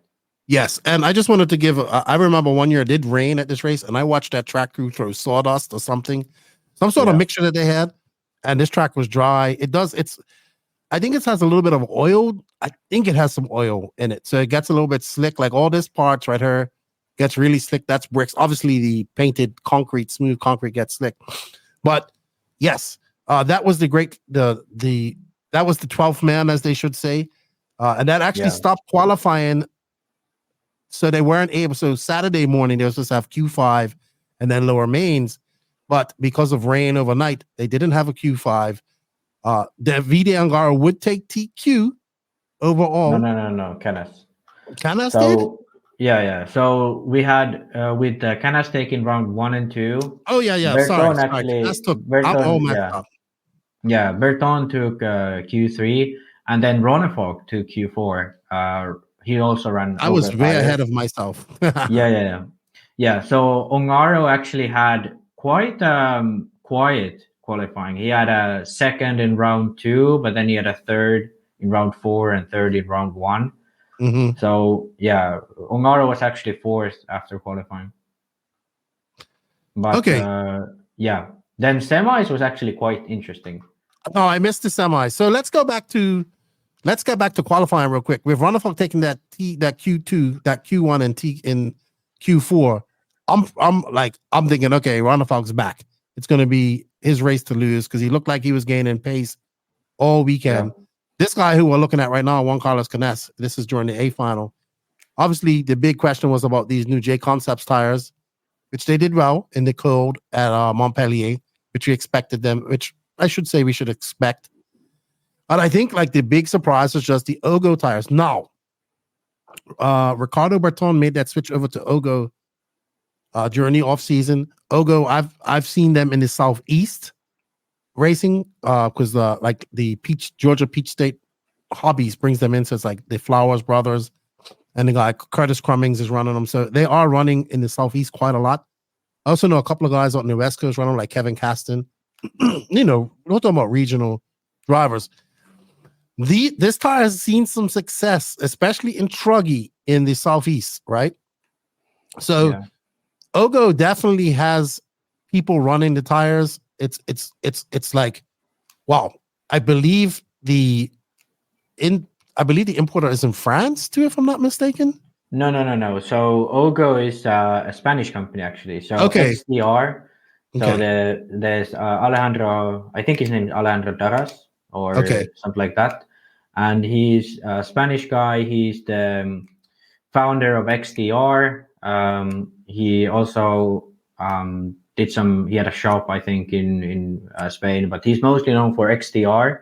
And he founded this Ogo brand, I think it was during COVID or slightly before COVID. So it's been alive for a few years now. Okay, my bad. My mistake. Yeah. But he is kind of the head of the brand. I don't know if they have other people in there, but they have a few drivers who run them in Spain. And now they got Berton on their team for this year. Mm-hmm. We tried them a few years back when we were at the Redovan. But back then, at least, they were a little bit too slippery compared to HotRace. So HotRace was the fastest. with then, Sismic was good also at Redovan, but the Ogre wasn't good then. But I think I had a little chat with David, because I wanted to know, because he is also obviously like not having a tire sponsor, like what he thought about it. And he said the Ogre worked really well here. He even ran them on the wet, and he said even they was better than the Proline slide locks, if I remember correctly, or at least he had similar pace from looking at the results, because he ran in the wet, he ran the slide locks, and then he switched the Ogo. So I think they have some form of potential in that sense. And obviously in the clay conditions, clay tire conditions, they seem to be the top of the field. So the thing about clay compound is, as far as I know, it's mostly like some form of natural rubber or something. That's why they have this really stiff feel, but then it's still somehow like quite soft. And as far as I understand, it's 90% of the clay compounds out there are pretty much the same. So the 90% of the compound is the same. They all use that natural, I don't know if it's natural rubber, but the similar type of rubber, which I assume is natural rubber. And then they add, whatever little synthetics there. But the quantity of the synthetics is so small that it's effectively kind of hard to mess up a clay compound. That's what I've understood. So I think that's why at the end of the day, we had 3 different brands on the top in tires. I think even if you look at the final, 3 different cars, all that type of stuff. Yeah. So it was definitely a tire war, but Ogo, in my opinion, came out on top over the whole weekend. I would say that the HotRace guys struggled a bit this weekend on tires. They just couldn't seem to find which is unusual, because usually the HotRace tires are really good here as well. So something was different. I think Sismic has kind of been in the past. Sismic has been kind of required to run here, but I think actually HotRace has kind of, I don't want to say struggled, because they've done really well here, but I want to say, like, compared to their results in, let's say, Redovan, where they've been number 1 tire easily in the past few big events. I think here they don't really have that staple. And it's hard to say why that is, but HotRace, for sure, it's probably, I'd say, the best tire out there for really hot and quite abrasive conditions. Whereas, in these conditions, it's more out there. Sismic can be competitive, and then, obviously now Ogo, really competitive. Okay. All right. So let's move on to the semifinals, which I did not actually woke up and I got onto the last LCQ. So out of the semifinals, being as these guys had the entire day off, because most of them, there was some people that bumped up. So how this is done for people that don't understand, or if you're listening to some European racing for the first time, is that this is a IFMAR ladder style mains. If you TQ, you still don't go to the pole position of the final. You still have to race into that, and it's split up into ladder mains, like A and B mains, and it starts with whatever the entry count is and goes down in numbers right till you get to the quarterfinals, semifinals, and then of course the finals here, which it is. So the semis, it's do you remember what exactly went through in the semis? Because it was 10 that went through, and let's see, just me. So basically in the semis, add 1 to the counter. I gotta stop saying basically. What went through in the semis was in the front, it was quite clear. Berton and Ongaro went not 1 and 2 in the B, and I think Canas and Ronnefalk went 1 and 2 in the A. A few interesting aspects was that for some reason the B semi, the track was a lot faster. So I wasn't there obviously, so can't tell you why that was. Was it different weather? Was the track still a bit damp when the semi A was ran? But anyway, the the speed was really different on the track. Mm-hmm. So Skidmore ended up finishing third and Kilic fourth in the B semi, and I believe they started also first, second, third, maybe. Let me check from Kilic where he started, but I know that. I believe Skidmore started third overall on the line. yeah. And I So think it was Berton, Ongaro, Skidmore, Canas, Ronnefalk. Then it was Boots, and then I think it was Kilic who started. So it was it was quite interesting why they didn't choose to go A B because they can change that. They can choose to do that if the conditions are not equal. Yeah, see, Canas's best lap was 32.4, whereas so. What you're saying is they should take the best person from the A, the best person from the B, and then go on like that. Instead, they go by because overall times. Berton's best lap was 31.8, whereas Canas's best lap was 32.4. And obviously, we saw in the main that's not their true pace difference. So I think it was quite obvious that the B semi was advantageous in the condition of the track. And in EFRA rules, there's a declaration that if the results are too biased to one semi, you take you split it between positions. So because A semi first starts first and B. Yeah, because isn't it like I believe I think they would take the top 5 out of each semi, then the next 2 fastest laps. That's how I think it usually is. So that would have given 12 actually, overall. No. They do in IFMA. They do it so that they take 5 and then they check the 30-minute times of the next the 5th and 6th and 7th places from both semis. But in EFRA rules, it goes 6 from both and then 1 from the LCQ. But at this race, because they had 2 LCQs this time. Yeah, so this race they do a little bit different. So they have more. I think they have 14 car grids or 15 car grids. 14 car grids. So when you take 6 from the semi, you still have 8 drivers. So you would have 16 on the track, which can't fit on the driver stand. Mm-hmm. So they do 2 LCQs. Mm-hmm. And then you have 14 cars again on the final. Yeah, I know that. So they had 2 LCQs. I think y'all Figueredo won the one I was watching. And I want to say Thomas Musso won one as well, right? So he won the first semifinal with the Corrali car. Very impressive. Yeah. Musso's no slouch, but that's still making it. And I think he started in the quarterfinals, if I'm not mistaken. Let me check. So it might be. They were watching Elliott Boots zooming around this race, who both of you and I predicted would be very good here. But he did have I think he had a flame out. All right.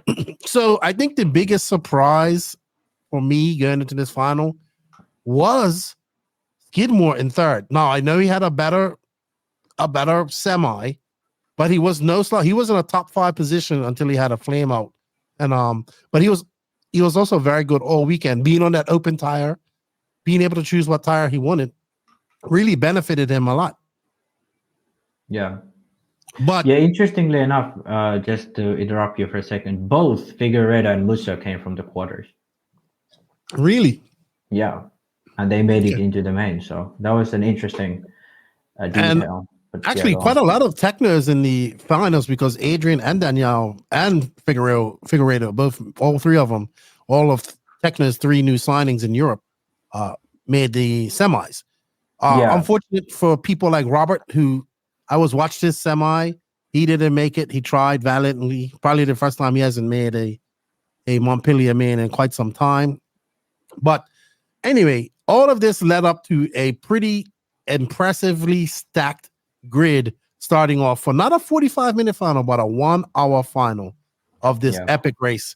And this track is fast. It is not like a point and shoot track. It is carrying corner speed. You see Boots getting by some lap traffic, going onto the bridge, carrying corner speed through this section, like losing your car for a split second behind a tree through that rhythm section. Probably coming up onto the slowest part of the track, and that's that polished surface. This is a very fast track, man. It used to be a lot slower, a lot more technical, but they have still remained these technical sections of the track, but kind of made the other parts of the track more fast, more flowing. So, for example, there's the right-hand side of going under the bridge and this very high-speed slingshot type section of the track. This is, one of those sections where Ongaro made heaps of time during the main at the end of the main, because he could just shoot it in there, keep the corner speed up, and then make it really fast around those slinging corners, which was really cool to watch when he was coming back from that early I think this track just suits his driving style so much. So yeah, 100%. And why we say that? So the start of the main, we saw like Ricardo, Berton, Canas kind of take off a little bit. If I remember correctly, Ongaro as well. So they started. Yeah, Ongaro actually had an issue at the beginning, so I can't remember now where he crashed, but I know where he crashed. He crashed up here on the. So what happened before the first fuel stop? He actually crashed up on that slingshot turn. Yeah, and then he was actually on the move. He crashed up there, and that allowed Canas and Berton to kind of pull away. But it took he crashed off the track, and I think actually Ronnefalk hit his car. And then, so Ronnefalk crashed in that same spot. And then, but Ongaro was able to claw his way. So Ronnefalk got Marshall first, if I'm not mistaken, and went on his way. But Ongaro was able to claw his way back up and get into first position at this race. And then made more mistakes later on that dropped him back. Then he came back to make it an exciting 1-2-3 finish at the end. When I talked to Joseph, I said, well, who was the most impressive? Ongaro. He says if it wasn't for that, there's 2 crashes and that mistakes, Ongaro would have won this race without an issue. And how fast he was at the end of the race. I will say this. It was another, almost like remember how Buggy Land was kind of at one point, this person looked like they were going to win. And then the next point, this person was going to win. So at one point, Berton looked like he's got this in the bag. Then Canas gets in the lead. He looks like he's going to have it, right? And then we're thinking Canas is on one last pit stop because at the beginning he was, right? He was, and he was coming in slightly later than Berton. And I was like, well, if he stays on this pit strategy, he's going to win this because Berton's got to come in one more time. And then we saw him come in the same lap as Berton later on in this race. And that just utterly confused me. Yeah, I don't know why. Basically, in the beginning, it was that Berton was leading, and then Canas got by him quite quickly, actually. And Canas was leading for most part of the main, whereas Ongaro and Ronnefalk and pretty much everyone else was fighting in the back of the pack due to those early mistakes. So it kind of looked like Canas was running away with it, and we were talking to Keenan over text, and I was like, oh, Canas has a stop at hand because he came in, I think, almost a minute later. I think minute or more later than Berton for the first fuel stop, which in 60-minute mains, you don't need to have 9-minute stops. You can go 8:30 or something, 8:40 something, I think. So I'm pretty sure he had easily a stop at hand, but then second pit stop, he does, I think, even under 7:30, and he does like under 7-minute stops for the rest of the race, or like around 7-minute stops for the rest of the race. And at the end, they come to the pit at the same time with Berton. So I was confused because I thought, Canas had a stop at hand when Berton was really catching him, because there was this point where we was like, oh, he's really catching him. They were right behind each other. And then we was both like, oh, but Canas has a stop at hand. But actually he didn't. And then those last 15 minutes, it was actually a real fight for the lead they was doing. And I think, that fighting kind of caused, because I think it was 20 minutes to go. And I told Keenan that, Ongaro is 20 seconds back. Like, no way he's going to make this gap up. Then I started looking at his laps, and 10 minutes ago, I was like, he's clawed that gap into half. It like when they all came out from the last pit stop, Ongaro was I think like 3-4 seconds back from the lead. And then he ended up being right there with all of them three at the end. But it was, I think it was an incredible way of how the race progressed, because it looked like, okay, Canas got it in the bag. Berton clawed it back. Canas, for some reason, didn't have the stop at hand. And then we thought it was going to be those two, but because those two was fighting, Ongaro was coming, and he was coming in hot. So I think for anyone who hasn't watched it, you should watch the last 4 or so minutes, because it was crazy. Oh man, it was so impressive. I was like, no way. 20 seconds to make up. I was like, nah, Berton and Canas gonna battle it out to the end here. And I'm like, he's 10 seconds away. And I was like, no way is this guy gonna do this. Yeah. And then, man, the finish that we have, I'm trying to find the finisher as we come up with the last few minutes where they were coming through there. There is Canas and Berton. This was an epic battle too between these two. Yeah. Oh, that's Berton and that's Ongaro and Canas. Sorry. Yeah, Ongaro. I think if Canas had made any type of mistake, and Ongaro would have gotten by, I think Ongaro would have really won it. Here he got by, but he made a mistake immediately where Canas took it back. And this is the point where I kind of realized that, okay, Ongaro's going to have a really tough time. Because I think, what you talked about, the buggy land thing, I think Ongaro, the reason why he's so good at these later parts of the main is the way he drives and he set up his car. He's not reliant on the car to have, grip on all 4 corners. All he really relies on is that he can control the car. And because he's so freaking talented, he just needs to get into the rhythm and he can control the car, even though the rear end is really slippery, because the car naturally has that corner speed. So all he has to do is to be able to control it and put it into these corners. And that's what I think he showed at the end. He's able to, all of them, these 3 guys probably have slick tires at this point. I feel Canas really dropped off the most towards the end of the main, whereas Berton kind of seemed quite balanced. He was pretty much running the same speed throughout the main, whereas Canas, to me, it seemed he slowed down at the end. And I think Ongaro kind of really had... So close. That was the final, coming into the finish line. But I think Ongaro really had the final push in the end, which made him catch up to them. But I think, overall, I think Berton was probably the fastest in general. But the ultimate speed of Ongaro was just crazy. It was insane. I mean, when I talked to JQ, he was just like, he's just so fast. And I think I regress to Buggy Land, where we saw him do the same thing. So Joseph said Canas's tires were gone, done. Yeah. I think that was evident from looking at him, because he was comfortably in the lead, but then at the end he dropped off quite a bit. Right. And I think that might be one of the reasons why he had to come in and pit, right? He was probably using so much more throttle, losing tires, pushing harder than he thought he had to. There you see the finish. And I mean, it was very close.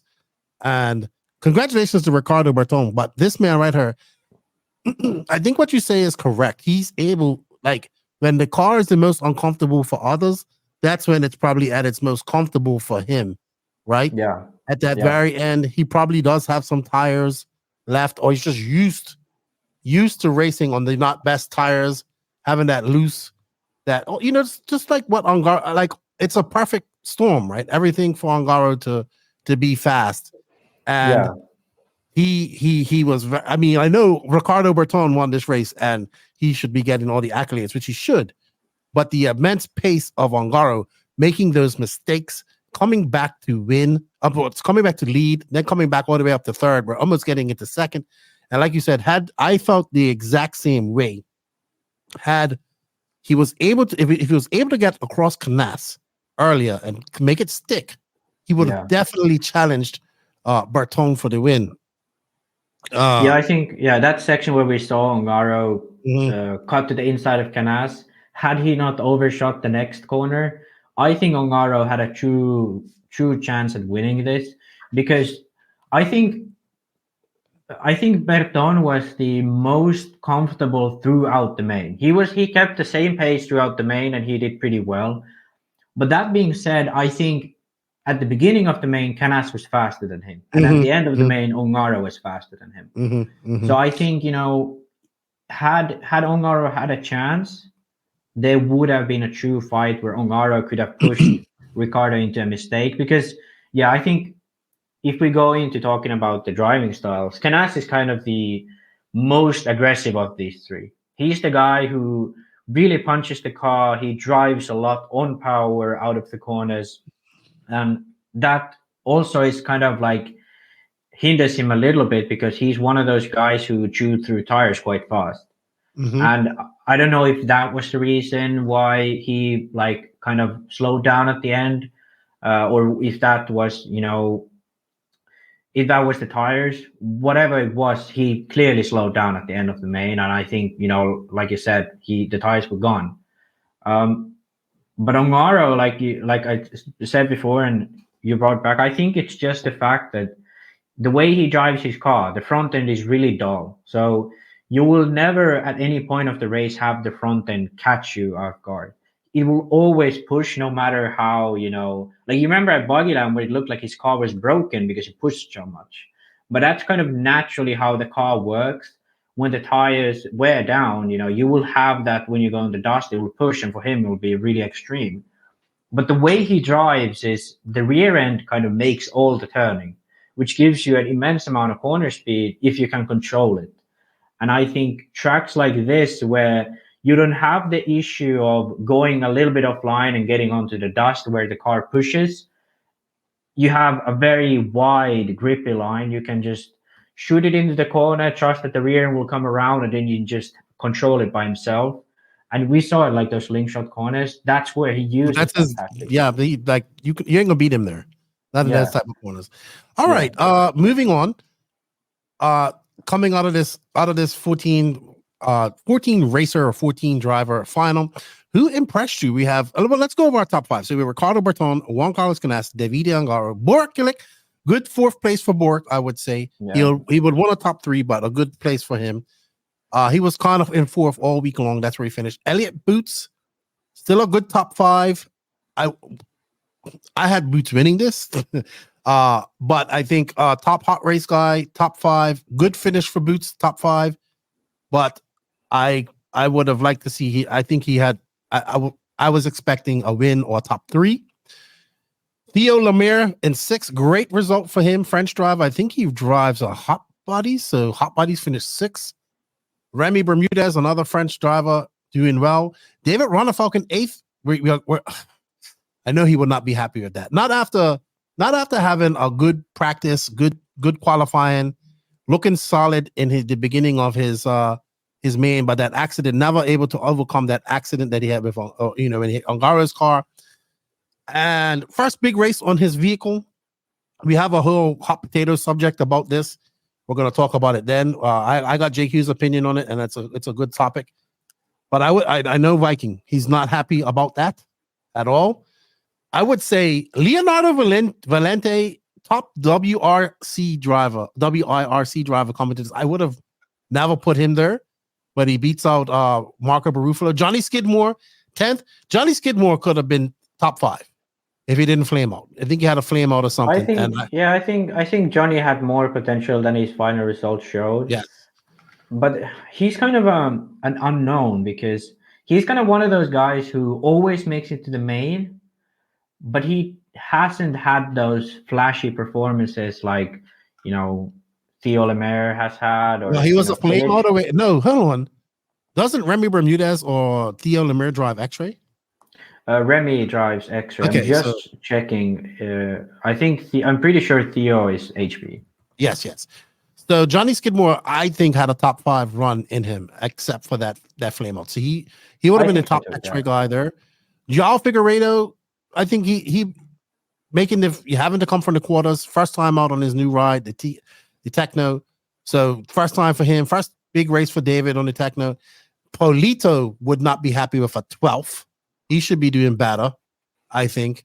But I believe in the top 5 or top 3. Yeah, Polito was pretty quiet all weekend long. He was one of those guys who was, let's say, like 3/10 off the lead consistently, but he kept finishing like 7th every round. Mhm. So he was one of those guys who I think if he had a clean run, he'd be there in front of Valente, like fighting with the Ronnefalk at the end. But yeah, Ruffalo, nothing quiet. Yeah, but Ruffalo, Mattia was quiet, but he has much more potential than his results. But Ruffalo probably wouldn't be happy with 13th. I think Thomas Musso, even though he finished last, it's still a great.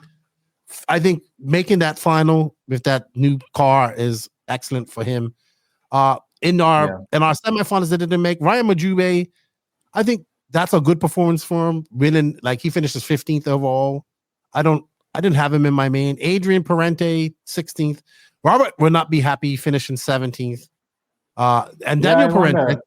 Yeah. Well, Robert's got a lot on his brain. He's about to have his baby too. So I think he had it already. Did he? Yeah, I'm pretty sure. No, I don't think he's had this baby yet. I'll message him after this.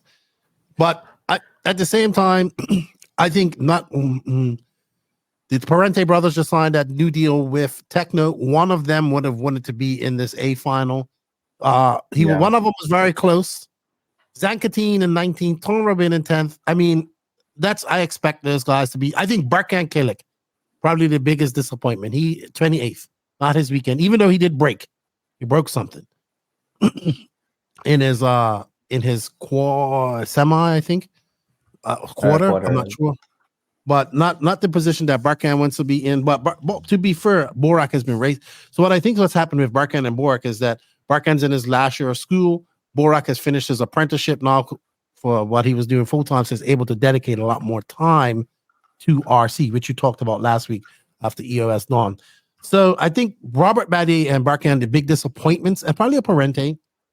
But everybody else in this, I think, it was a good final, man. Like the three surprises being Musso, not so much Lemaire because he's done pretty good, and Bermudez's name pops up every now and then. But a good final. It was exciting. I think you guys can watch it. RC Mag or RC Special. RC Special is in English. One thing to mention is Theo Lemaire. So he finished 3rd at the one-man race in both e-buggy and Nitro buggy at Padova. I think it was a month back. Now a 6th at Montpellier.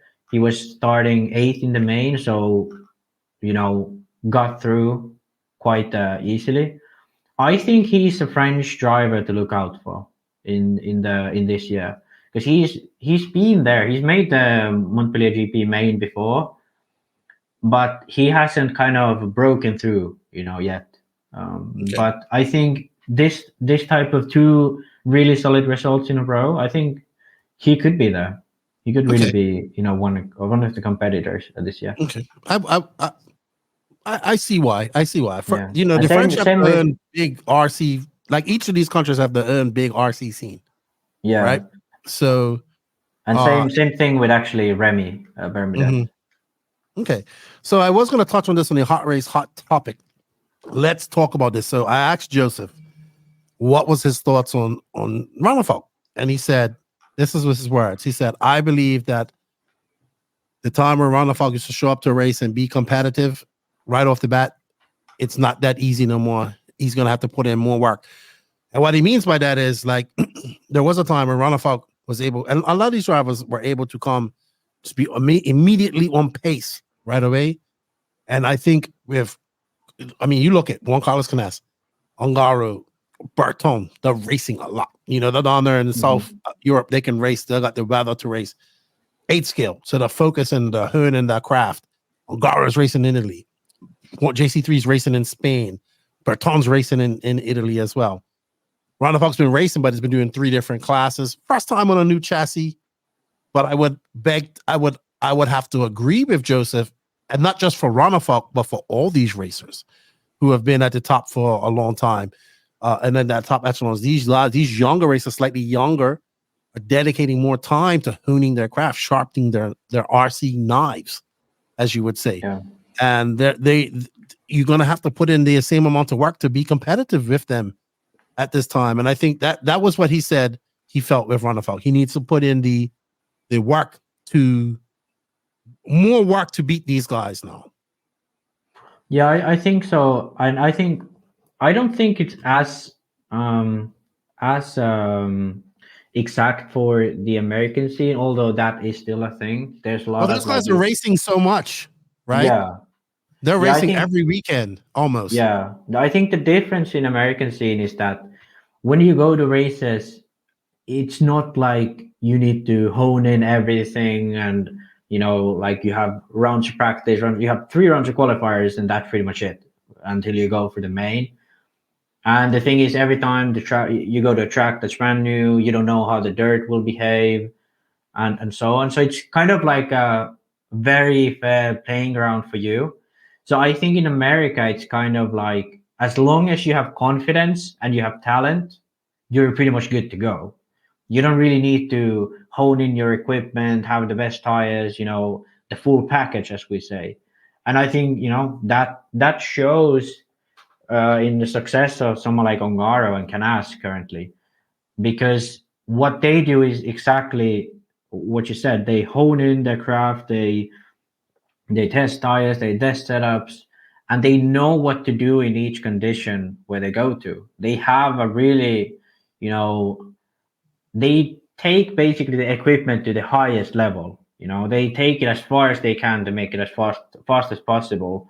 And the longer races and so on, that allows them to do so. And they work on a much finer edge of performance. And I think that's kind of the thing also what's hurting people like Ronnefalk, because he can't do that right now. He lives in Sweden, he can't practice his 8 scale, he doesn't know exactly what each change on the car does. Whereas Canas and Ongaro, they can do that. They can be like, hey, I know what to do now. And to be fair, this isn't a track that this isn't the type of surface that he likes. He's excels at. So lots of things. But I do agree, more work is going to be needed. Before we segue, and like you said, it's not just about him; it's about everyone. I think yes. Robert is another example of it. I think he's the I don't know. He's not gonna like when I say this, but he's an old man. Like he's grown, and he has a lot of other things in life. He has family. He has responsibilities. He has a job, working with Mayako. Yep. So because back in the day, he was just so good that he could come to a race and drive and be fast. But these days, especially in Europe, the edge of competition with these young guys that are local, they know the track, know the conditions. It's difficult. It's very, very difficult. Yeah, I heard Ty Tessman say the same thing on the EK in his interview with EKJ 24,000. All right, before we segue into the next race up, I just want to say congratulations to Ricardo Berton. Great victory for him. Biggest victory since he won the, I would say since he won the 2019 European Championships with the Kyosho. Biggest thing he's done for Infinity as well. I know they're super happy. They say that the Infinity car will be out next month in hobby shops. What do you think about? Yeah, that's what they were saying on the. That's what Costas was saying on the live. What are your thoughts on this win for Ricardo, Infinity, Ogo? What can we? Do you think does he carry on this momentum and continue forward? I'm pretty sure he's going to DNC. Not sure how that's going to factor out for him, but let's go see. I think for Berton, he's probably at the best shape he's been ever in his RC career. Okay, because that's fair enough.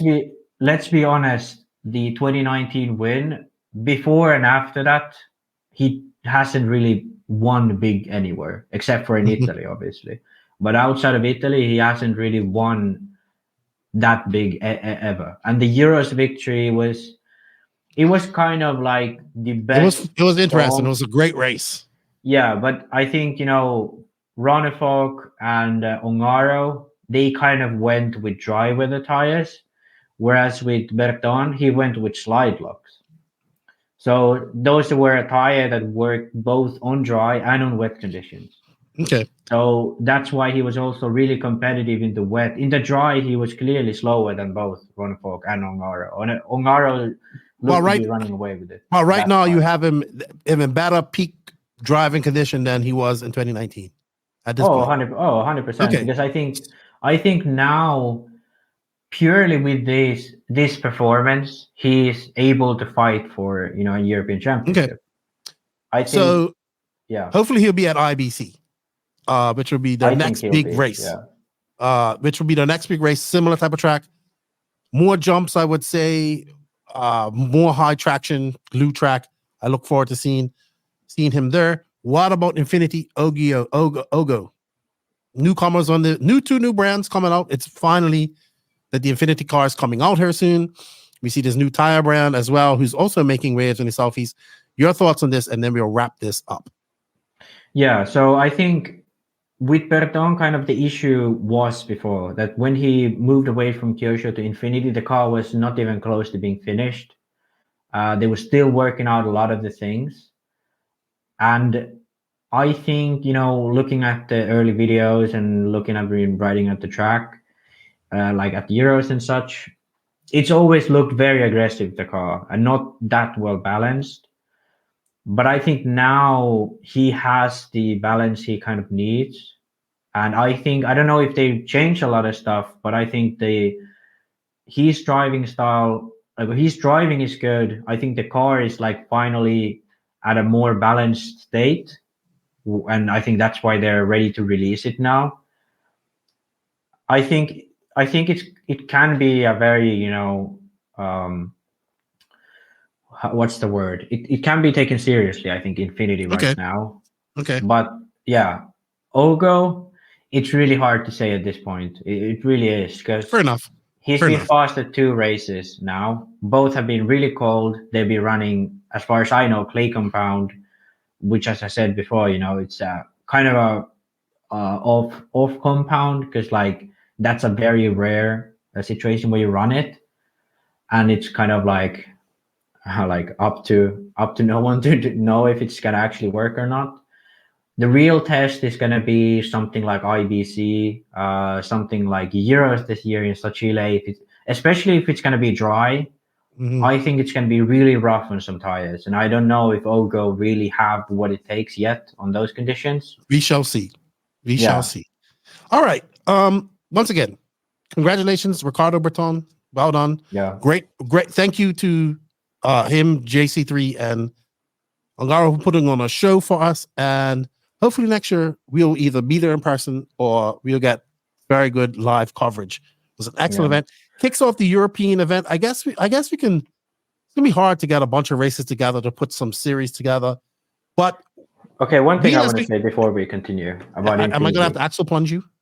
No, it's gonna be a quick one. But I think Infinity as of now kind of looks like what X-Ray tried to do with the XB9, but they've actually done it and made it somewhat work.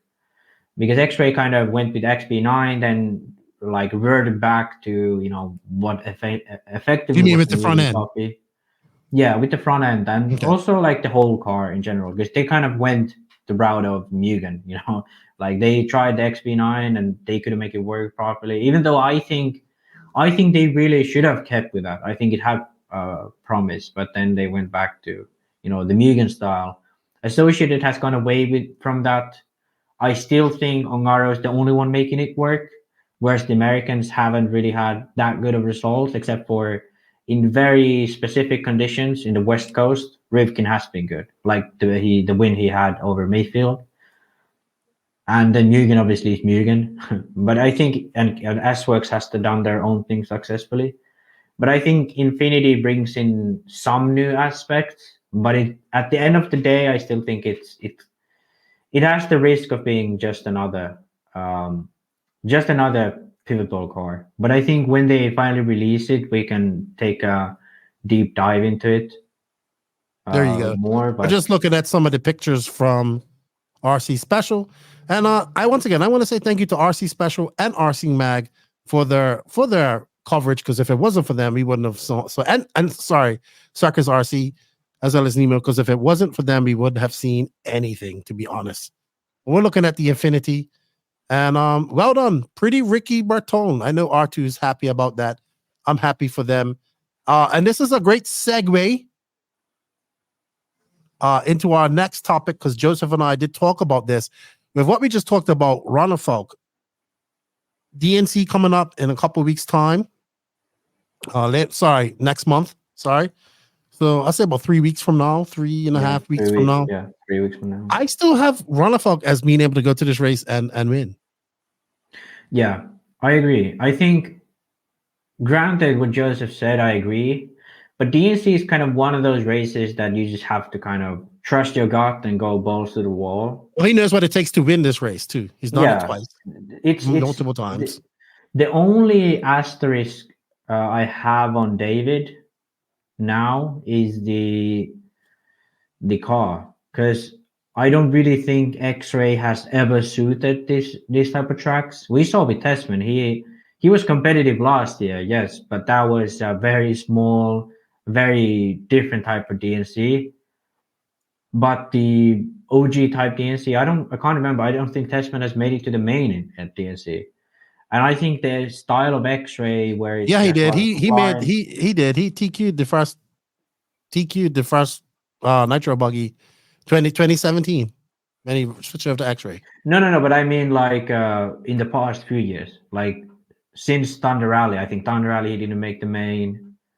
Some other I don't know. I just know that I'm excited to see the next iteration. Yeah, there'll be some Europeans there, but the next iteration for the Americans as well. And I still think that Ronnefalk is going to be a force to reckon with. I think race. So. Yeah. Out of all the Europeans that are going. Now, I'm also gonna throw in JC3 because of the tires. Yeah.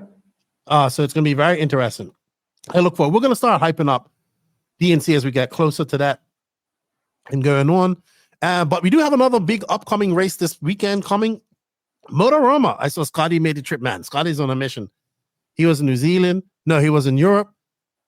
Back home, New Zealand, back home. Now is at another race, Motorama, all electric race going on this coming weekend.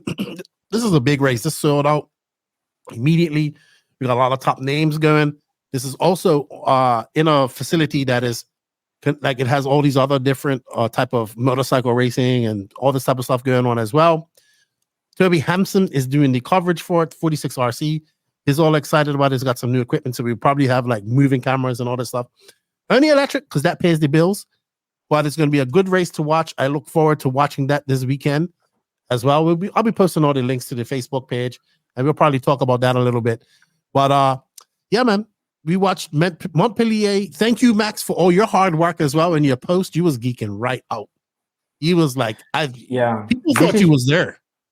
Yeah, it's pretty crazy, but I think I was asking a lot of stuff from Joseph, and he sent me a few pictures which I posted, which people probably thought that, but I've always loved this event. I followed it a lot. You know, this is the only 8-scale event where I can't really race myself, so this is like my time to fully geek out watching it. So I think that's why this event has been so big on my following list. I've always wanted to go, but it's kind of been unrealistic always. But yeah, okay, I like doing that stuff. All right. Well, hopefully we're going to send you to the Euros in July to do some coverage there. All right, let's move on to our HotRace Hot Potato section. All right, Max, it is time for our Hot Race Tires Hot Potato segment of the podcast. We would love to thank HotRace for becoming one of our premier sponsors of the podcast. HotRace are available throughout Europe as well as the United States. And just go, I have links for all of that in the written description. Thank you, Nicola, for all your support. We're going to have Nicola on to talk about a lot of things here shortly as well. And on the hot potato hot take seat this weekend is the top 25 RC rankings. This usually causes quite a kerfuffle in RC. Did it make such a kerfuffle this year? It's always good for comments. Always good for comments. So here we have, like the Europeans will be happy about this. Davide Angari back on top again. Takes over that top spot by 0.6 of a point over Dakota Fend, followed by Ryan Mayfield. Well, JC3 doesn't move anywhere. Elliott Boots, the big mover and shaker, up by 3 spots up to 5th. David Ronnefalk, the big loser, going on 3 spots from 5th to 8th. So basically, Elliott Boots and Ronnefalk switched positions. Burak Kilik up 2 spots. Ricardo Berton, the winner of the MontPellier GP, up 1 spot. And Joe Bornhorst and Ty Tessman moved on a spot. So top 25 rankings, man. The world champion, current world champion, is on top. So let's look at this. David Angara, Dakota Fan, Mayfield, Canas, Elliott Boots, Mason Fuller, Rivkin, Ronnefalk, Bertin, Kilik. Is that a viable top 10 realistically in the world? I think that top 10 looks quite good, to be honest. Like, I'll be honest with you. I would probably have Fuller in my top 5 and not Elliott Boots. Yeah, I think I probably would have Fuller in the top 3 or top 4. No, but like, if we let's look at this, like, top 3, top 4. That's like, I think that's top 4 of the world. Yes, I would say that. No doubt that's top 4 in the world. If we went to Brazil tomorrow and you said those 4 and the top 4, I'd say Ongaro is the likely number 1. And then it would be, I'd put Canas over Mayfield at the moment, but probably not over Fend, to be honest. I think Fend is still the strongest. Really? You have Canas over Mayfield? Well, considering like, because if we look at just buggy results again, if you think Mayfield, like he got beaten by Rivkin a few weeks back, SIC finished 4th. If you look at Nitro buggy, he had AMS the last time that Fenn, Mayfield, and Canas were together, he did win that. That was in November. Yeah. But I think still, if we look at like long-term results, I think Fenn has looked stronger than Mayfield, and I think Canas has looked very, very close to Ongaro. But I'd still put Ongaro ahead of Canas and Dakota. But I don't know if I could put Canas ahead of Dakota. Well, I'm putting Canas ahead because he's made the trip over to America in the last 2 years. Yeah, and he's good. I don't know if the Vida is going to DNC. Yeah. I hope he does. I think the 1-2 is correct on this list. Like from looking at purely results, the 3 and 4, I think they could be flipped. They could be like that. I'm fine with both. All right. I think Boots is not in my top 10 of the world at the moment. I think Boots is like, I think he's top 5 Europe. I think he's top 5 Europe, but right at the edge. I think he should be behind Burak Kilic, behind Berton, and behind Ronnefalk. I think. Who would you put in his place as top 10? Brandon Rose, maybe? Or does he need more of a more? I don't think Rose is there yet. I would actually. I think. Not Lutz either. I think it would be kind of bump in someone from, let's see who we have. I think. Yeah, it's difficult. I think Coelho is kind of a sleeper because if it was, he doesn't race enough 8 scale. Yeah, I think Coelho is like, if it was the Worlds, he'd be up there. But because it isn't, it's like he's not racing enough. So, to be honest, I think Boots would be probably like 10th on the list. Okay. Like you just kind of move him to 10th and then move everyone up 1. I think Ronnefalk should be in the top 10 still. I think Ronnefalk is right now, he should be like 7th if we move Boots down. I don't know if Rivkin is really that high up. I would replace. I would put Ronnefalk where Mason Fuller is, move Fuller up to 5th and put Rivkin down to 8th. Personally. Yeah, I think that would be your, like, if we went to Brazil tomorrow, I think you'd have, Boots in the main at 10th, and then you'd have like Kilic and Berton there, and then Ronnefalk and Fuller. I think that's quite realistic. If you check it though, the top 4 kind of mirror each other. So David Angaro, probably number 1 driver in Europe, can go anywhere and probably win. Dakota Fenn, I would say probably number 1 driver in Europe.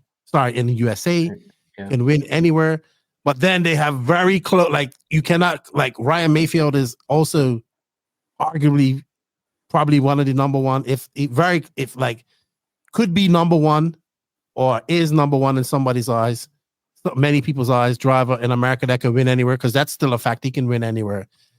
And I have to say that Juan Carlos Canas is that same level, even though he's the European champion and he did beat Ongaro twice last year. I feel that anywhere that Dakota Fenn and Mayfield go in America, they're going to battle each other out for the win. And I feel that Ongaro and Canas are in that same boat, just over in Europe. And then I would say the outliers of that, it's very similar. The outliers are that is you throw in an Elliott Boots, who's looked very fast and in the mix lately. And then a Mason Fuller, who's always in the top 3, top 5 position. So very mirrored results, just 2 different continents, in my opinion.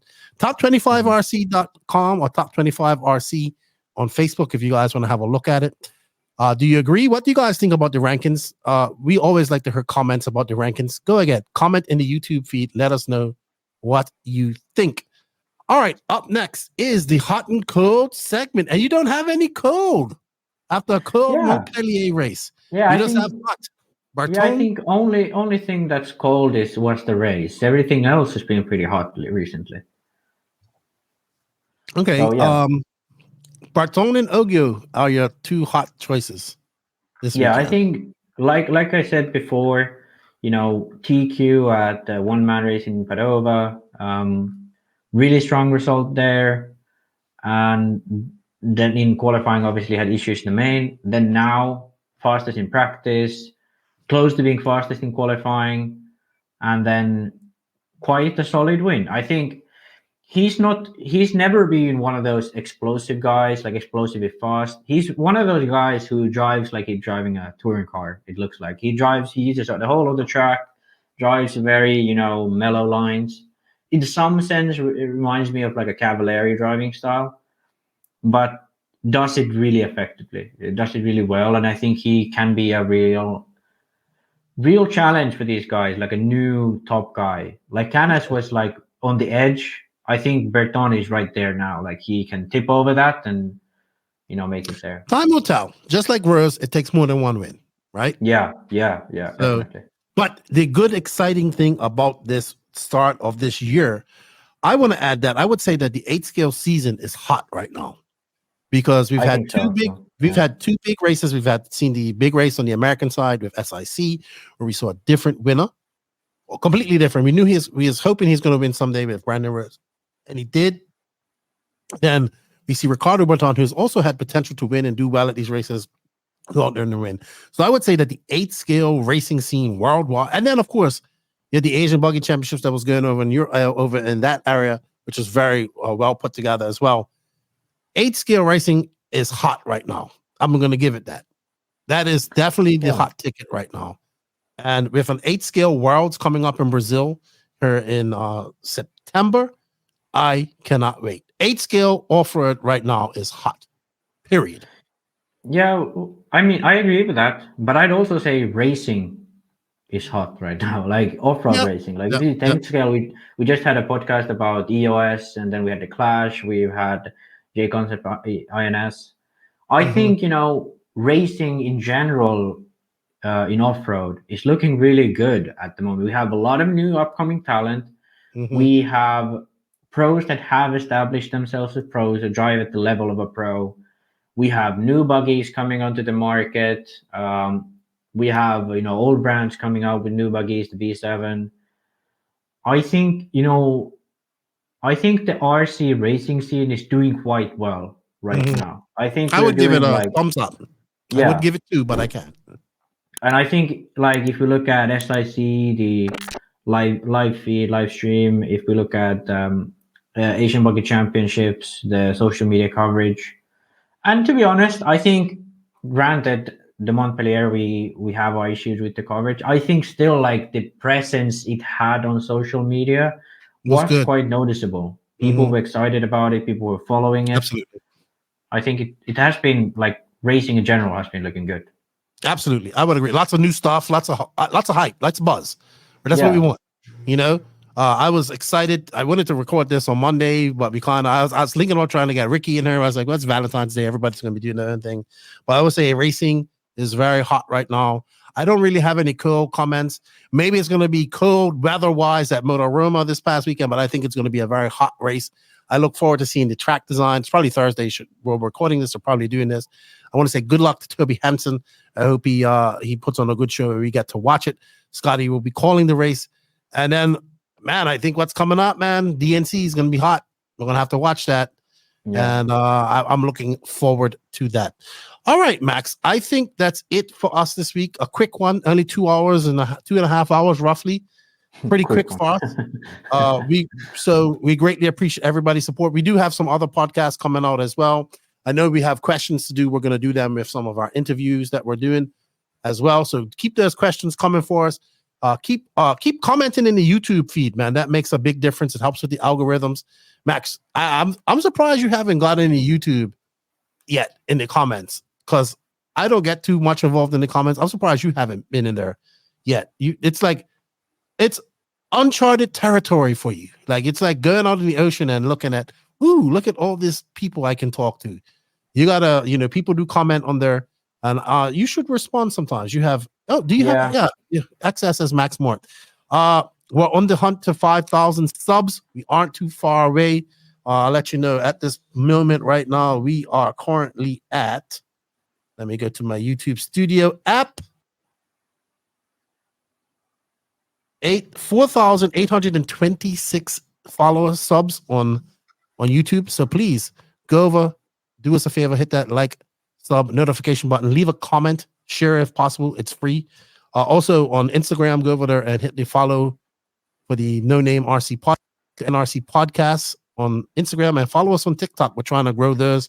They're all three of those different social media platforms on milestones. Also, I'd like to get up to 10K followers on our Facebook. We're close as well. So all four, I think of we're our like main 9.5K or something. Yeah, all of our four main social media outlets are very close to some big milestones for us personally.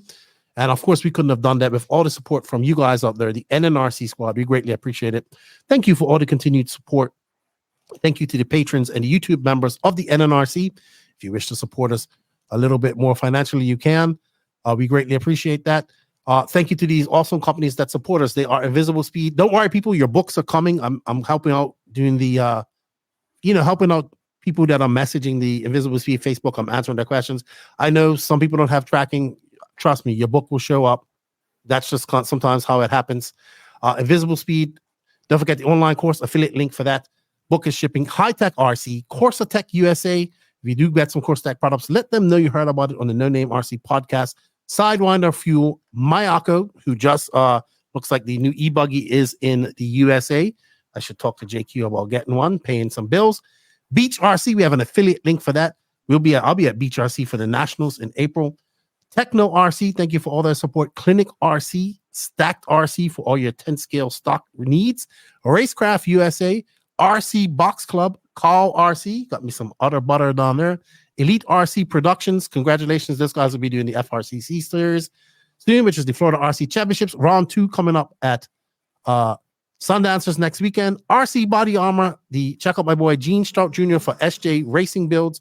House of RC, RCGP, shout out to our drivers, David Ronnefalk, Robert Battier, Alexander Hagberg, Matty G, Pecco Ivan, and Una Hotnan, and we ain't confirmed this yet, but we might have a Mason and Caden Fuller involved. We'll see.